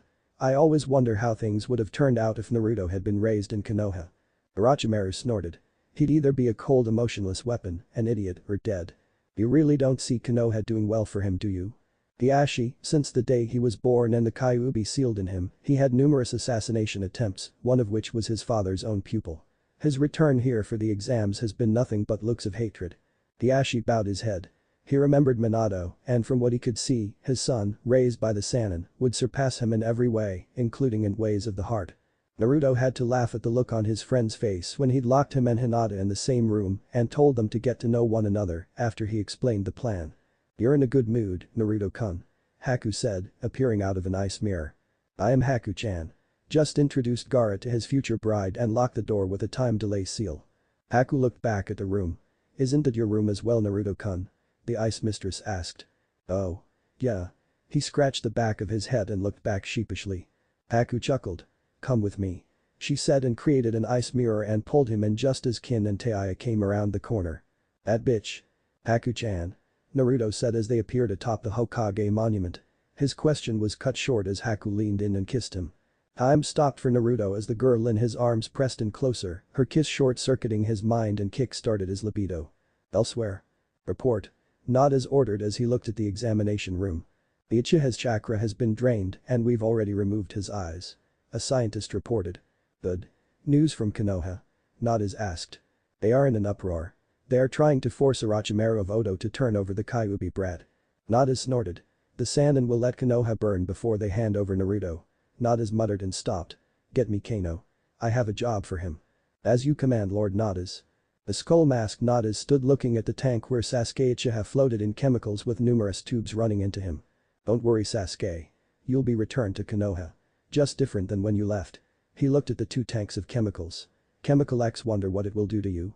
He nodded to the doctor as he turned to meet with his warriors. Much to do and only a month to do it in. His chuckle made the various technicians shudder at his passing. Chapter 20. The month passed quickly.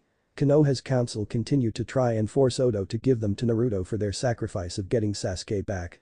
Odo threatened war and the third Hokage agreed with him. Aku had been dragged away from Naruto upon their return by three very unhappy kunoichi. After a lot of yelling, Naruto was left to train with Jiraiya and his mother while Anko split her time between torturing, training the others and visiting Kabuto, who with his regeneration ability was getting better slowly due to the amount of damage. Naruto, when he wasn't being driven to train, managed to take each of the girls out on a date, which ended with him getting a kiss and the girl being dragged off by the other three. Gaara and Hinata spent time working together. They also had their first official date while the others watched on, Temari squeezing the life out of Naruto from a rooftop across the way as they watched a very nervous Gaara treat Hinata like princess. Tsunade and Shizune had combed the village looking for anyone that was loyal. Sadly, the civilians were useless in their opinion and most of the ninja were set in their own ways. They found Hana in Yuzuka, Kurenai Yuhi and Iruka Yamino to be the only ones that they could get to. Well, Anbu are well secluded and loyal to the Hokage, Tsunade said after they returned to their hotel room. Shizune paused, seeing Naruto unconscious at the table surrounded by scrolls. What happened to him? A snort from the side drew their attention where Jiraiya was sipping tea. "Brat burned through everything I had planned to show him," the Toad Sage said proudly. "We raided the Konoha library and he's been copying everything he hasn't seen or the old man didn't give us when we first left." Tsunade knelt next to the young man she considered her son and brushed his bangs aside. He was exhausted to the point where he didn't even twitch. "Has Orochi been back yet?" the slug asked. "For a moment. The fools on the Konoha council are trying to push him. I think Sarutobi-sensei is ready to caten them all if Orochi team doesn't," Jiraiya said as he watched his blonde teammate fuss over the sleeping blonde. "Haim, leave him alone, he's fine. I've barely seen him in a month," Tsunade said as she picked him up and carried him to his room. "He's put on some weight." "Muscle mass," Jiraiya said. He looked at Shizune. "Any luck?" "3," the apprentice said softly. "3. Out of a village of nearly 600,000. Jiraiya sighed again. "Minato gave his life for them and only 3 and the old man respect his wishes." He pulled out a scroll and after scribbling on it he called out. "Seiken. Yukin." The twins appeared, kneeling before them. "Take this to Orochimaru. Let none but him read it." "As you." Sukin began. "Wish." Yukin finished and they shushed away. "Where's Anko?" Shizune asked. She took the girls out. "Training. Kabuto is in his room asleep thanks to the medications. Kamimuro is on the roof with Kidomaru. Gaara and Hinata went out for dinner, Jirobo is watching over them," he said before she could say anything about them being alone. Jiraiya sipped his tea. "Nadis has been quiet since his demand. He's letting Konoha do his work." The dark-haired girl said. Master Jiraiya, what are we going to do? Naruto is going to compete and so should Nadis and his thugs try anything we'll handle. I admit the first time we met, they caught us all off guard. We're prepared now that we know they're out there. Shizune remembered that time long ago. Orochimaru and Jiraiya had been caught easily, which had stung both of them. Lady Tsunade and herself had acted rashly and moved without thinking. Naruto and Anko had managed to delay Nadis and his followers long enough that the Sannin had recovered and Nadis had fled after some strange words between him and Naruto. Get some sleep, Shizune. The finals are tomorrow and we'll all need to be well rested. Jiraiya said. I'll wait for word from Orochi and then head to bed myself. Shizune nodded and as she passed Naruto's room, she paused seeing Tsunade sitting on the edge of the bed watching the blonde sleep. Naruto woke up with the sun hitting him in the face and he groaned as he rolled over. It was then that his eyes snapped open as he didn't remember going to bed last night. Sitting up in a rush he paused seeing his mom curled up at the end of his bed in a position he knew wouldn't be good for the spine. He studied her face. In sleep she was carefree, nothing concerning her. Reaching out he mirrored her moves from the previous night as he brushed her bangs out of her face. "Ha-san," he said softly. Her eyes blinked open and she yawned, stretching like a cat.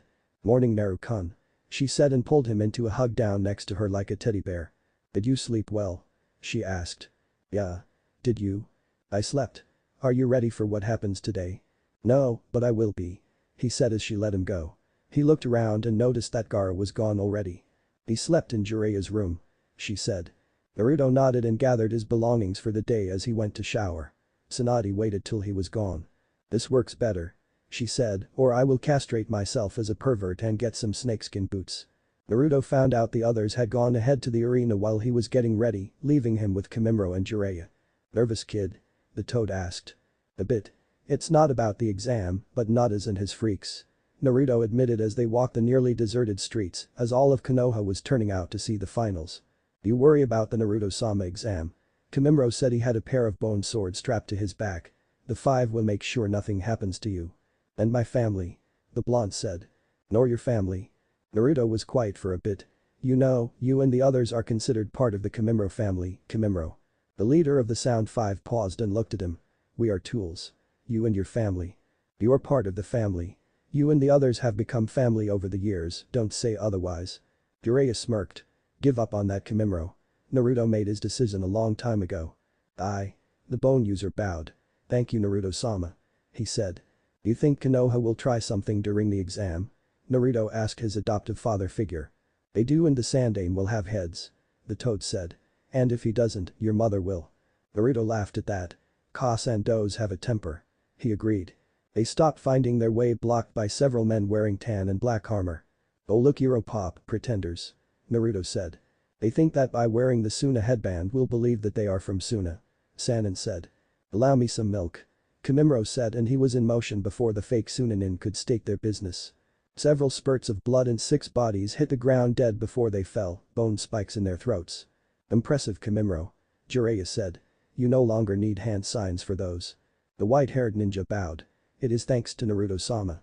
With him and Lady Tsunade removing the disease from me, they freed my bloodline and thus I can create weapons upon will alone." Naruto pulled the mask down on one of the dead nin.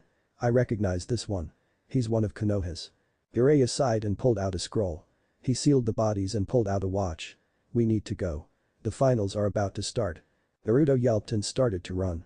Jiraiya looked at Kimimaro. "Go, I'll catch up in a bit." Once the leader of the Odo Five was gone, Jiraiya sighed and looked to the shadows. "Well Nadis, you have something to say?" The skull mask wearing Nadis stepped from the shadows. "Yes, I think we need to have some Sannin words." Naruto skidded into the arena after vaulting over the Chunin that were guarding the entrance that tried to stop him. He smirked as he gave them each the finger as he didn't slow his pace and he stopped as the proctor gave the last of his speech. "You were nearly late, Uzumaki." "Sorry, the guys at the door tried to deny me entrance." In the Kage's box, Sarutobi scowled as he looked at where the council was sitting, none of them would meet his eyes. Next to him Orochimaru sighed. Kimimaro appeared at his side. "Was it true?" "Yes, Millard." Naruto didn't hurt them, but gave them an indication of what he thought of them. Orochimaru smirked at this. He could see Tsunade with the other genin of Odo and she was speaking to them each. Haku was hidden amidst the crowd, along with the members of the Sound Five, each of them dressed as a civilian of Konoha or a merchant. "Where's Jiraiya?" he asked softly. "Dealing with some cleanup," Kimimaro said. He leaned in further. Nadis was hanging around in the shadows after I dealt with 6 Konoha that tried to bar our path. Orochimaru sighed. I want to get out of here. Konoha stinks of deceit and corruption on so many levels. He looked over and saw the Kazekage taking his seat. Hello old friend. Sarutobi said to the 4th Kazekage of Suna. Sasuke, Orochimaru. The man said. How is it? Gaara and Odo? He asked, his veil-covered face turning momentarily towards the Odo contingent. He's flourishing and Odo my friend. He's got friends and he's got a betrothal to Lady Hyuga. The Kazekage's head snapped around to face Orochimaru. What? Well I needed an alliance with Hiashi and Gaara volunteered. Orochimaru said and smirked as he watched Gaara talking with Naruto. Your nephew has worked wonders. Perhaps I was wrong in letting Gaara go. The man said. You were, but I'm not eager to return one of my best genin now and he wouldn't leave his friends. Sarutobi spoke up. I am sorry about the loss of your oldest boy, Kankuro. Another failure. Well, perhaps my new bride can give me a strong heir where my first wife failed with her 3 brats. The Kazekage said. Looks like we're starting. Orochimaru said as the proctor called out the names. Chapter 21. Would you believe me Jiraiya if I said I mean Naruto no harm? Nadis asked as he stood on the roof looking down after avoiding the mud trap the Sannin had tried to get him moments after appearing.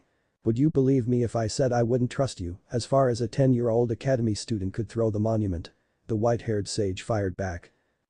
Time is running out Jiraiya. I just wished to speak with you.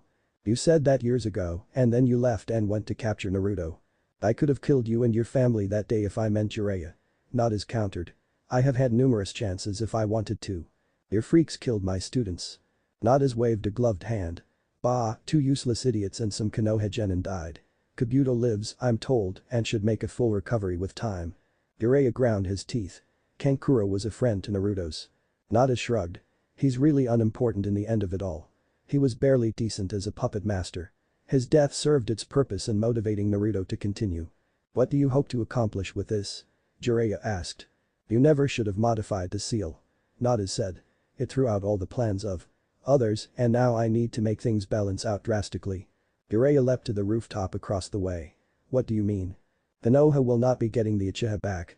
After all, I have 3 of them and while I destroyed that eye of theirs and some reprogramming, surgical alterations and even some DNA splicing, they have become useful. Jiraiya got a cold feeling in the pit of his stomach. What have you done? Chunin exams arena. The 9 competitors stood in the middle of the stadium, the sold-out Konoha crowd and visitors cheered for their picks. Naruto sighed, his eyes rested on the Konoha council. Bastards look damn eager. He thought as he stood next to Gaara. Temari was just behind them and Ryu was crouched before them, he kept adjusting his gloves and muttering, should have stayed in bed. As he looked across the way at Scorpion and Sub-Zero, both were motionless, their dead pale eyes were locked on them. The Konoha team of Neji Hyuga, Tenten and Rock Lee were just below the Kage's booth. Lee was stretching, the girl Tenten was flipping a kunai nervously and Neji was looking at Naruto, his eyes were cold, reminding the blonde of Nada's freaks. We take out Sub-Zero as fast as possible. Naruto said to his teammates. Once he's gone. I will deal with Scorpion. Gaara said, his tone cold, his eyes promising the freak across the way of pain and death. Ryu, remember your duty is to guard Temari-chan. She's our long-range hitter. Let no one pass you. Got it boss. The Taijutsu specialist said. Be careful Naruto-kun. Temari said. You too little brother. Both grunted, none of the competitors were listening as the Konoha Jonin was spouting rules. They knew no one was going to follow them. Your dad's here. The blonde said to his friend. The Kazekage is not my father. Gaara said. He is just a sperm donor. You are our family. Gaara said. Stay alive Gaara. I'd hate to see how Hinata would react to losing you. The container of the one-tailed demon looked up to where Hinata was sitting next to Tsunade and Shizune. Taiya was standing behind them with Anko and Kitamaru as guards. We'll survive. You better believe it. We have a date tonight. They heard Temari grumble. Naruto sweat dropped and shot a look at his friend. You're the only one I believe is worthy to date her. Gaara said. Kankuro would agree with me. Naruto nodded and knew that the Sans Sibs missed their brother. His blue eyes turned back to where Scorpion and Sub-Zero waited.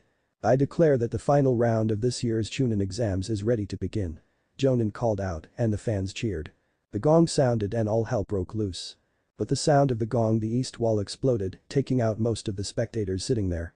As rubble rained down around the stadium several figures appeared in the arena. Shit. Naruto muttered.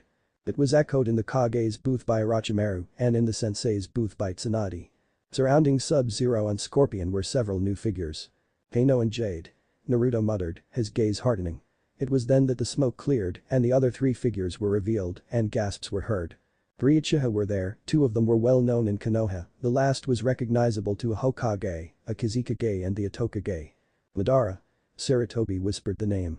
What? Orochimaru said. That can't be possible. He's dead. He hasn't aged a day. Sarutobi muttered. He made a motion. Anbu, stop them. Orochimaru looked at Kimimaro. Protect Naruto and the others. Millard, I must protest leaving you. I would be fine, see my family. The bone user bowed and shoeshined down to the field where the battle exploded as Kano taunted Gaara about making Kokoro squeal like a pig as he carved him up. The sand user's rage sent a wall of sand, Kano never stood a chance, while Jade and the others got out of the way. Naruto went right for Sub-Zero, but found his path blocked by Neji. You have brought this upon Konoha. Your fate will be death at my hand. Fate? Fate is for losers that have no imagination and small dicks. Naruto said, and they were in battle before anyone could blink. Ryu and Lee were engaged in the mother of all taijutsu fights, both were determined to win. Damari was making a mockery of Tenten, scattering the weapon mistress's weapons long before they got close. Kimimaro appeared and used a bone spike to block Scorpion's serpent-like spear weapon. The clash of bone and living weapon rang out and was joined around the arena as dozens of ninja dressed in green and black outfits like scorpions appeared. The battle for Konoha had begun, while three Uchiha stood perfectly still as if made of stone. Jiraiya heard the explosion and looked towards the stadium. You bastard, you've been distracting me. No, I've been talking with you. It just so happens some of my lieutenants are impatient and jump to conclusions. The skull-masked figure shrugged. Later, Sannin. Nadis vanished. Wait. Jiraiya frowned at what the masked man had called him.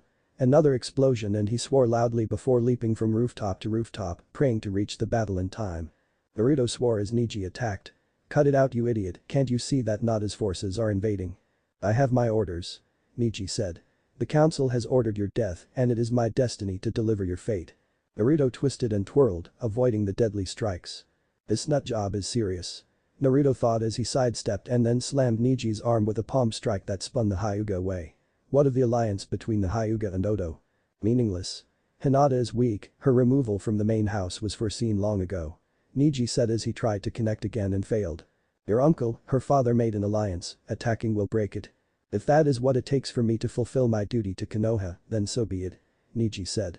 Shaking his head, Naruto sighed. Then I will destroy you, and I hope Hinata will forgive me, for you shall not make her wedding to Gaara. Altering his stance, Naruto took up the Hibi style favored by his uncle Orochi and with serpent-like quickness, he avoided the attacks and would strike Neji's arms and even landed several blows on the torso. Neji was falling back under the style. You like that? Naruto asked, watching as Neji rubbed his arms where he'd been hit. Here's one Pop taught me. He took up a slightly weaving stance. Drunken boxing. Neji attacked while his attack missed, which pissed him off. Naruto's blows hit with a strange precision, the weaving pattern and near falls threw Neji off his game as when he would attack high, Naruto would go low and when he went low, Naruto would go high. Rolling away after another exchange, Naruto smirked. If you didn't like that, how about the style designed by my Kasen? Neji is feeling back in charge. Naruto waited, arms crossed, until Neji was upon him and then focusing his chakra into his arms, he connected with a finger flick of doom right between Neji's eyes. Everyone watched as Neji acted like a stone skipping across a pond as he skipped across the arena floor until he hit the wall where he was embedded. You're getting better. Naruto turned and grinned at Anko, who slit the throat of one of the green uniformed ninja. 7 skips. He said. Where's Kasan? He asked his sister. Dealing with an infestation. Anko said, and Naruto turned to see his mother fighting another of Nada's freaks. Jade. Naruto took the moment to look around. The Kage booth was a war zone as the Kizukage had turned on Orochimaru and Sarutobi. The veil was removed and it showed a man with pale skin, a long black braid of hair and goatee. Shang. Naruto muttered, seeing the mage that was in the bingo books. Don't worry, Uncle O has it in hand. We need to make sure the freaks don't get any civilians. We're helping them, why? Naruto asked as he kicked an enemy 9 away and into the path of Tenten's weapons barrage. The Konohanin are attacking us as well as them. I know, but your mother's orders. Naruto muttered about this being a bad idea. His gaze found Gaara destroying Kano and his thugs. Haku, Kin, Tei and Haku had Sub-Zero contained. The Konoha Jonin are playing around too much. Naruto saw. Don't worry about them, little brother. Kill the freaks, keep moving. Remember the plan. Naruto nodded and leapt into the air, doing so saved him from being crushed under Ryu, who had been kicked by Lee, both fighters enjoying the battle and had removed their weights, neither was holding back. Anko shook her head and hurled a kunai at another nin, it caught the idiot between the eyes and was buried up to the handle. This reminds me of the time at that coastal town and all those pirates. Anko said as Naruto landed nearby atop another nin, driving him into the ground like a nail. Which time? Anko grinned as she drew a trio of throwing stars and smirked. Tuesday before we came here. Naruto laughed. I don't think that the captain will ever walk upright again, Ni-chan. The siblings were cutting through the green-attired nin with ease. Naruto saw the Uchiha not moving. What's up with them? Not sure. But you notice they all have their eyes covered. Anko pointed out as she stabbed another ninja, while Naruto ducked one and performed a mule kick that sent a poor nin flying in between Ryu and Lee as they both went for powerful kicks. Said nin found his ribs turned to powder and died before he hit the ground. They're endless. Anko noted as Nadis forces continued to pour through the hole in the stadium wall. Just more to kill, sis. Naruto shot her a grin. Gaara looked at the remains of the criminal Kano and his thugs. My brother has been avenged. He turned his gaze and level 10 green-clad ninja with a sand wave. His dark gaze looked for several people. Temari and the Konoha Kunoichi had stopped fighting one another and were now fighting a pair of Nada's freaks. A woman in a purple leotard with a pair of sai and another woman with long black hair streaked with white. He saw Naruto and Anko destroying ninja left, right and center, while Ryu was still fighting the Konoha nin with the freakish eyebrows. Gaara looked for and found his Hinata fighting with Kin, Haku and Taiya in containing Sub-Zero. He decided to help them, but found his path blocked by another of Nada's freaks. This one seemed to be made of shadows. Move or die. Gaara said coldly. The black ninja made a bring it motion, and Gaara, one to comply, sent a sand spike at the strange inn. It missed as the shadow inn melted into the ground and reappeared a foot away, his foot lashed out and connected with Gaara, sending him several feet back. The Shukaku knew that he was in for a fight with this strange freak, sand swirled around him, and he prepared for battle. Jiraiya reached the stadium and looked down.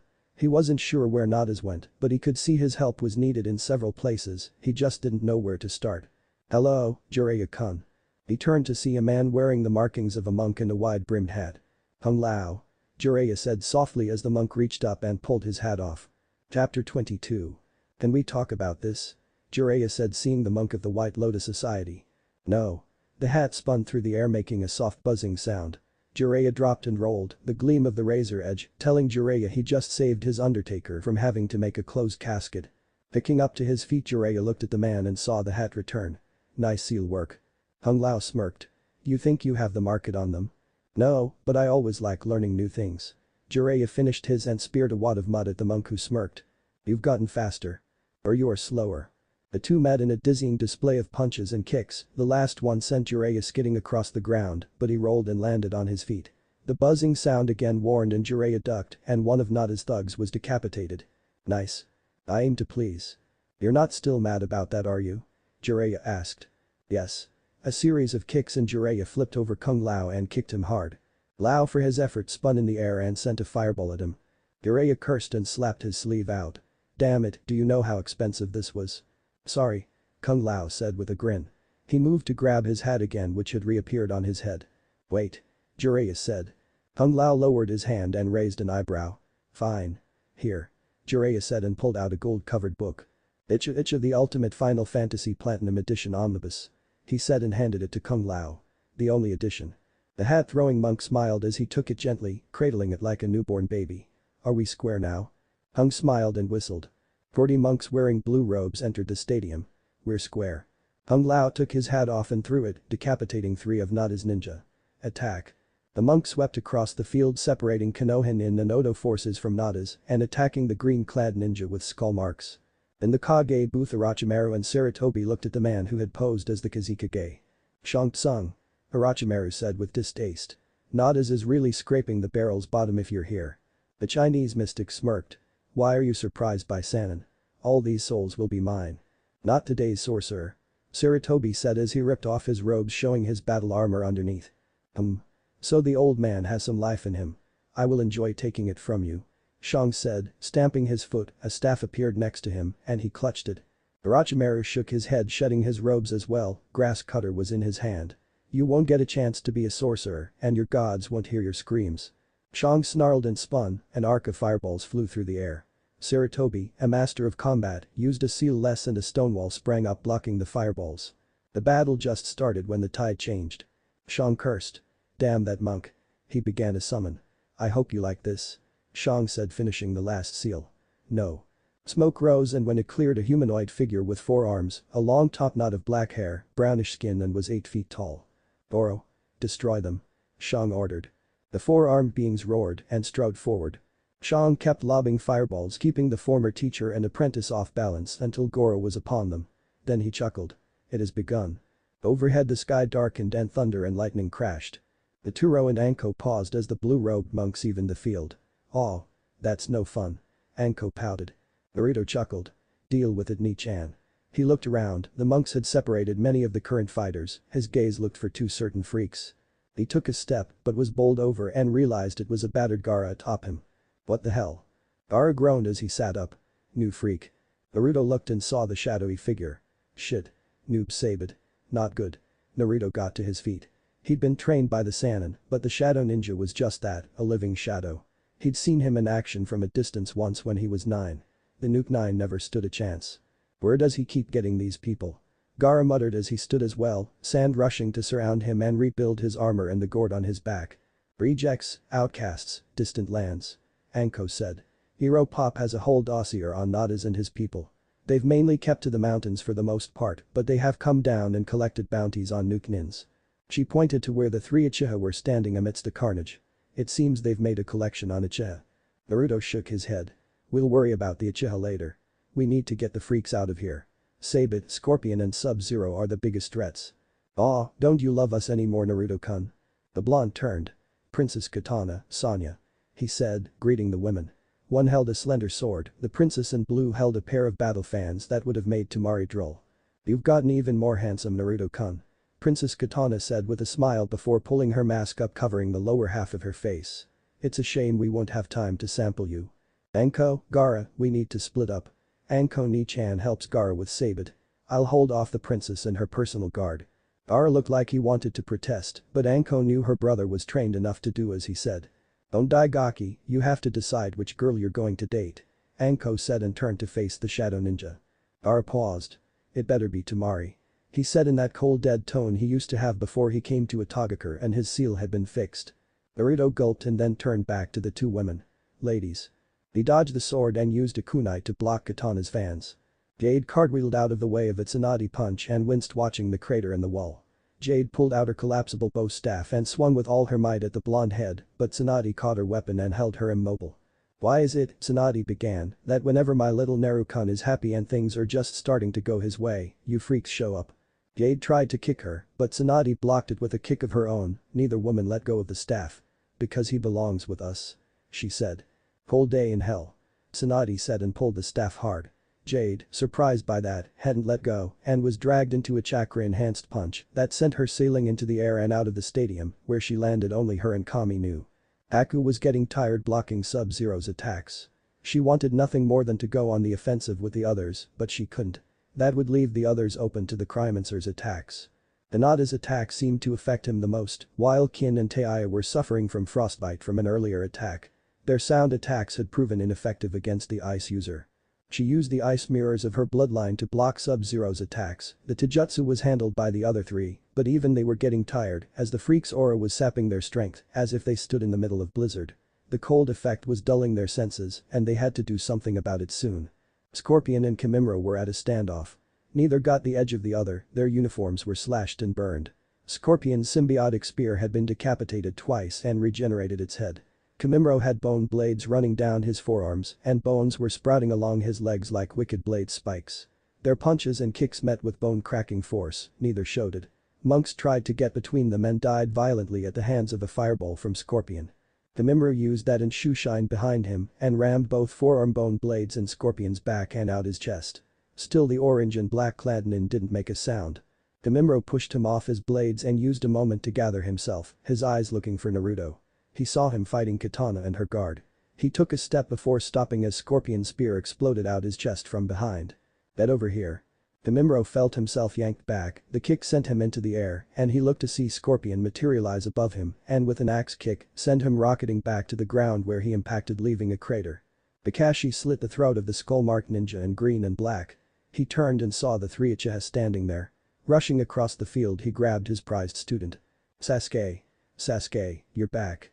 Answer me." The one-eyed said, but the Uchiha made no response. Kakashi felt a presence behind him and turned to face the skull mask of Nadis. "Sharingan Kakashi Haddock, the copycat ninja." The skull mask nun said, his tone cold. "I believe it's time we talked." "Who are you?" A dark chuckle came from Nadis. "You're not ready for that, Kakashi." He snapped his fingers and Kakashi's words went out as he was struck from behind. "How? Only Sasuke was behind me." Kakashi remembered thinking before nothingness set in. Chapter 23. Aya. Naruto managed to avoid the wind slice from Katana, but Sonya nicked his shoulder with her sword. "Ladies, I thought we agreed on no rough stuff," he said as he spun away, and thanks to Orochimaru and Jiraiya's endless training sessions, formed a one-handed seal and an earth spike shot up between him and the two very dangerous women. "Aw, Naruto-kun," Sonya said with a grin. "Don't you love us anymore?" Katana finished resting her fans on her shoulders. "Didn't love you before," he muttered as he looked at the wound on his shoulder as it closed. The only indication that he'd been hit was the tear in his shit-in jacket and the bloodstain. "Aw, man. Ka-san's going to be pissed," he said looking at the two women. This shirt was brand new. Neither woman said anything, but he did notice them checking him out. "No. No way. I have enough with Haku-chan, Kin-chan, Taiya-chan and Tamari-chan. I don't need more," he thought as he sidestepped Sonya's chakra rings. He watched as they hit a Konoha Anbu and sent him flying. "Let's get dangerous," he said and threw down a smoke bomb, allowing it to envelope him. Katana and Sonya looked around. "Where is he?"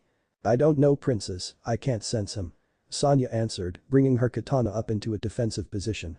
Around them the smoke bombs seemed to grow instead of fading away. "I am the terror that stalks the night." Naruto's voice took an animalistic growl as it seemed to come from everywhere. Both women went back to back. "I am the wind that fills those perky breasts." "This isn't funny anymore, Naruto-kun," Sonya muttered looking around, seeing shadows moving in the smoke. "Highness.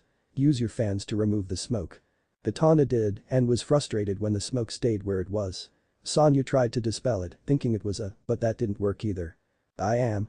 He appeared right next to them and both women screamed as he pinched their bums. "I am Grandmaster Sexy." Naruto laughed as he shoo-shined away, leaving two very flustered and not to mention highly frustrated dangerous women standing in the middle of a permanent smoke bomb.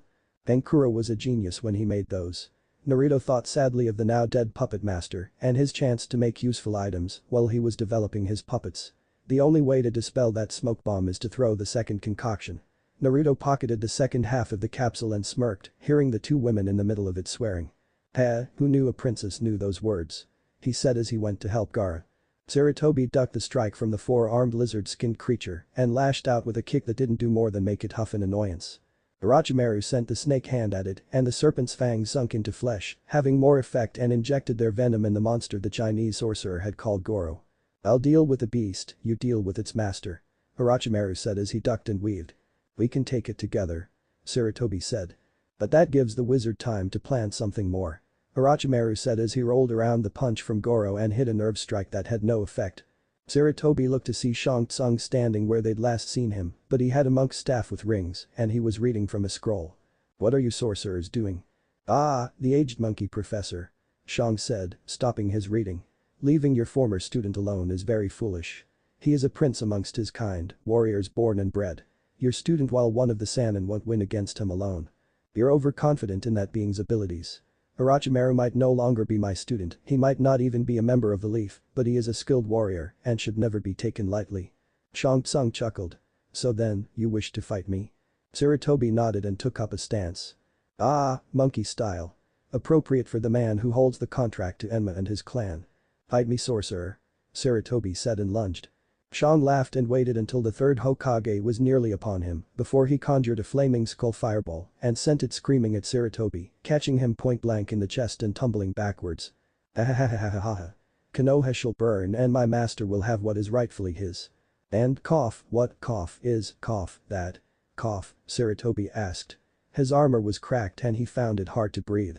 "Why, the power of the demon lord, the Kyuubi no Kitsune. The nine-tailed fox," Shang said. "With that power, my master can undo what has gone before and install his world order upon the elemental nations."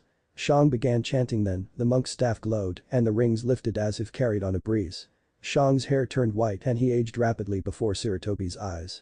The hair reached to his ankles and was white as snow, age spots appeared and the once strong hand seemed bony and frail. He's aging before my very eyes. What sorcery is he using? It's costing him his own life. Jiraiya looked at Kung Lao. The monk giggled as he turned the page, his eyes absorbing the words from the book in his hands. Shouldn't you be in there helping your brethren? The toad sage asked. Kung Lao looked over the edge of the book and shook his head. Nah. They have it on hand. Another giggle and Jiraiya sighed. I see what Tsunade means. He muttered and looked on to see if he could find Naruto in the chaos. Nadis shook his head as the three Uchiha assaulted the very unconscious Kakashi Haddock. The famous Sharingan Kakashi Haddock. What a disappointment for someone who claims to see underneath the underneath. He looked on as Anko and the holder of the one-tail fraught sabed. He watched as the shadow ninja dissolved and split into two. Impressive, don't you think, Tsunade?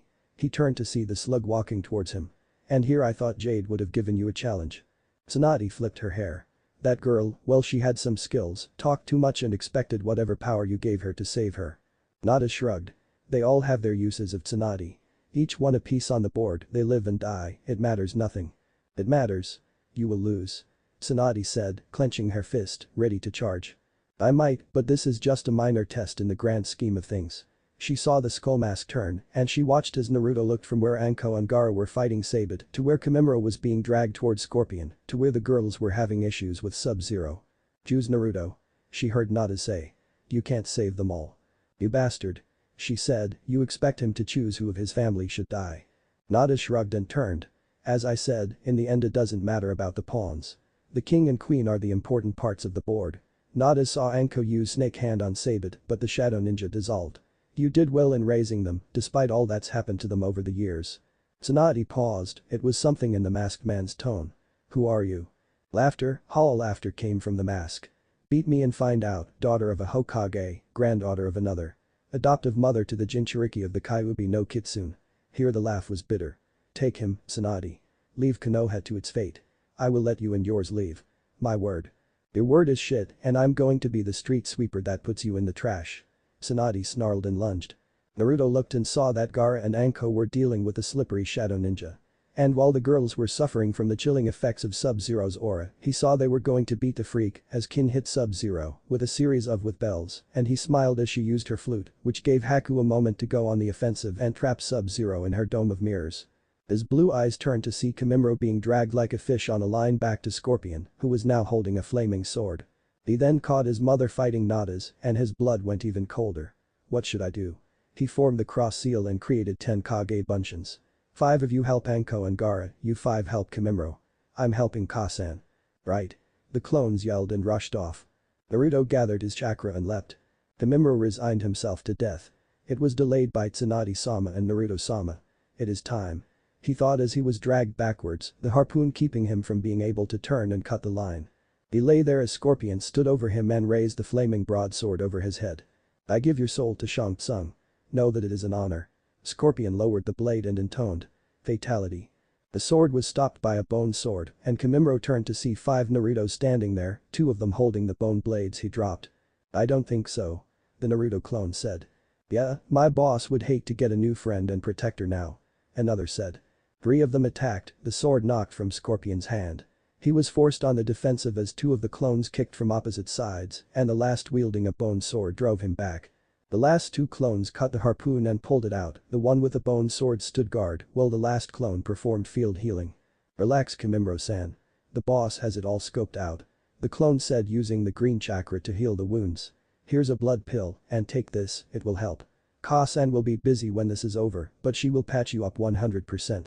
Kimimura nodded and allowed the clones to fight, his eyes searching for the original.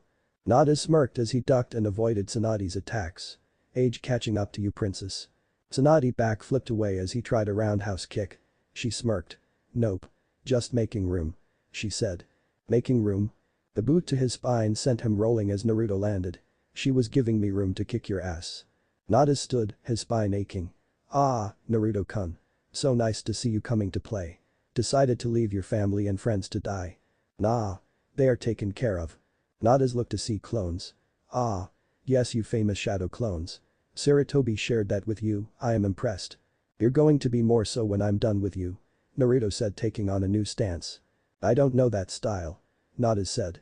Naruto grinned, let me show it to you. In detail. Chapter 24. The kicks connected, both Naruto and Nadis staggered back, their calves aching from connecting. Not bad Naruto. I must say, leaving you with the Sannin was a good decision. They've taught you well. You'll find out I'm full of surprises. Naruto said and lunged feinting with a lunging right hand, then spinning with a back heel kick. Wonderful. Nadis muttered avoiding the volley of kicks the blonde threw at him and tried to tag him with a finger strike to the shoulder, but Naruto ducked. As Nadis was recovering, Tsunade came in and with an earth-shaking punch sent him reeling. What is this? Tag team wrestling?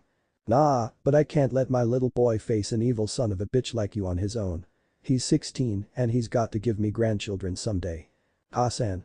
Naruto said scandalized as he entered the fight with a bicycle kick that Nadis managed to block, but Tsunade slipped in with a mid-kick that caught him in the gut. I think I fucked up. The masked villain thought as the two blondes were on the attack and he was finding himself outgunned. Sarutobi knew that if Shang Tsung finished his ritual it would be bad for Konoha. He summoned Enma who transformed into a golden staff. Using chakra to enhance his speed he sped up and actually connected, the strike sending the now aged sorcerer reeling out of his circle and over the edge to the ground below. Sarutobi sighed as he peered over and saw Shang Tsung's body impaled on a flagpole. He wiped his brow and turned to help Orochimaru, only to see that his former apprentice had it well in hand. Orochimaru was amazed at the power of the creature called Goro, but that's all the beast had was power. He's an engine of destruction, that's for sure. But he has no finesse and no real speed outside of a straight line. The snake used that and kept a steady array of strikes and various serpent-based attacks he'd developed over the years. His body twisted, stretched and bent in ways no one thought possible. Naruto when he was younger called me Slinky. The thought as he dissolved into a mid-clone and reappeared behind Goro, ramming a kunai into one of the beast's joints. Goro howled in fury and pain and tried for a backhand, but Orochimaru dissolved again and reappeared right in front of the monster, and with a snake hand had Goro wrapped up in numerous snakes, they sank their fangs into his flesh and deposited their venom. Orochimaru melted away again and reappeared behind Goro as the four-armed monster dropped to his knees. Grass cutter in hand, Orochimaru smirked. Don't lose your head all chap. He swung and Goro's head went flying. Oops. Too late. Orochimaru turned and smiled. You look like crap sensei. Sarutobi sighed as he came over leaning on the Enma staff, the smoking armor indicating where Shang's fireball had hit. I'm getting too old for this. Ain't that the truth? Orochimaru said and accepted the swat on the arm. Still young enough to take you to task, brat. Both leaders looked for their precious people, both looking for a certain blonde with whisker marks. Enko loved to fight. But at this time, Noob Saibot was pissing her off with a constant melting into shadow on the ground and squirming away. I'll get you yet you bastard. She thought already forming the signs, and when he appeared again she spat the fireball at him, he was caught and before he could move he was wrapped in sand. Sand coffin. Gaara snarled. The shadow ninja had tagged him several times, the healing factor, the only thing saving Gaara from having to explain the cuts to Hinata later. Sand burial. He clenched his fist. At first there was nothing, and both wondered if Saibot had slithered away, but Gaara kept squeezing, and eventually there was a squelching sound, and soon blood dripped from the sand. Slippery bastard. Anko spat a gob of blood from when Saibot had tagged her earlier with a haymaker, as he had risen from the shadows at her feet. Gaara sighed as the sand slithered back into the gourd on his back. His gaze looked around the battlefield, the monks were turning the tide, and many of the Konoha ninja were injured. His eyes saw 5 Narutos coming his way and he blinked. What's up Gaki? Anko said. The boss wanted us to help you, but it seems you don't need us. The clone said stopping before Anko. Yeah, we caught him barely, but Saibot's nothing more than a smear on the sand. One clone patted Gaara on the shoulder.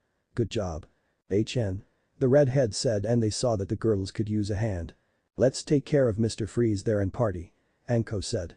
Gaara and the 5 Naruto shadow clones agreed and creating a ramp, Gaara watched as the 5 Narutos rushed to get airborne and once they were he dissolved the ramp and watched as they descended on Sub-Zero, who looked up and created a wall of ice that the shadow clone slammed into and exploded.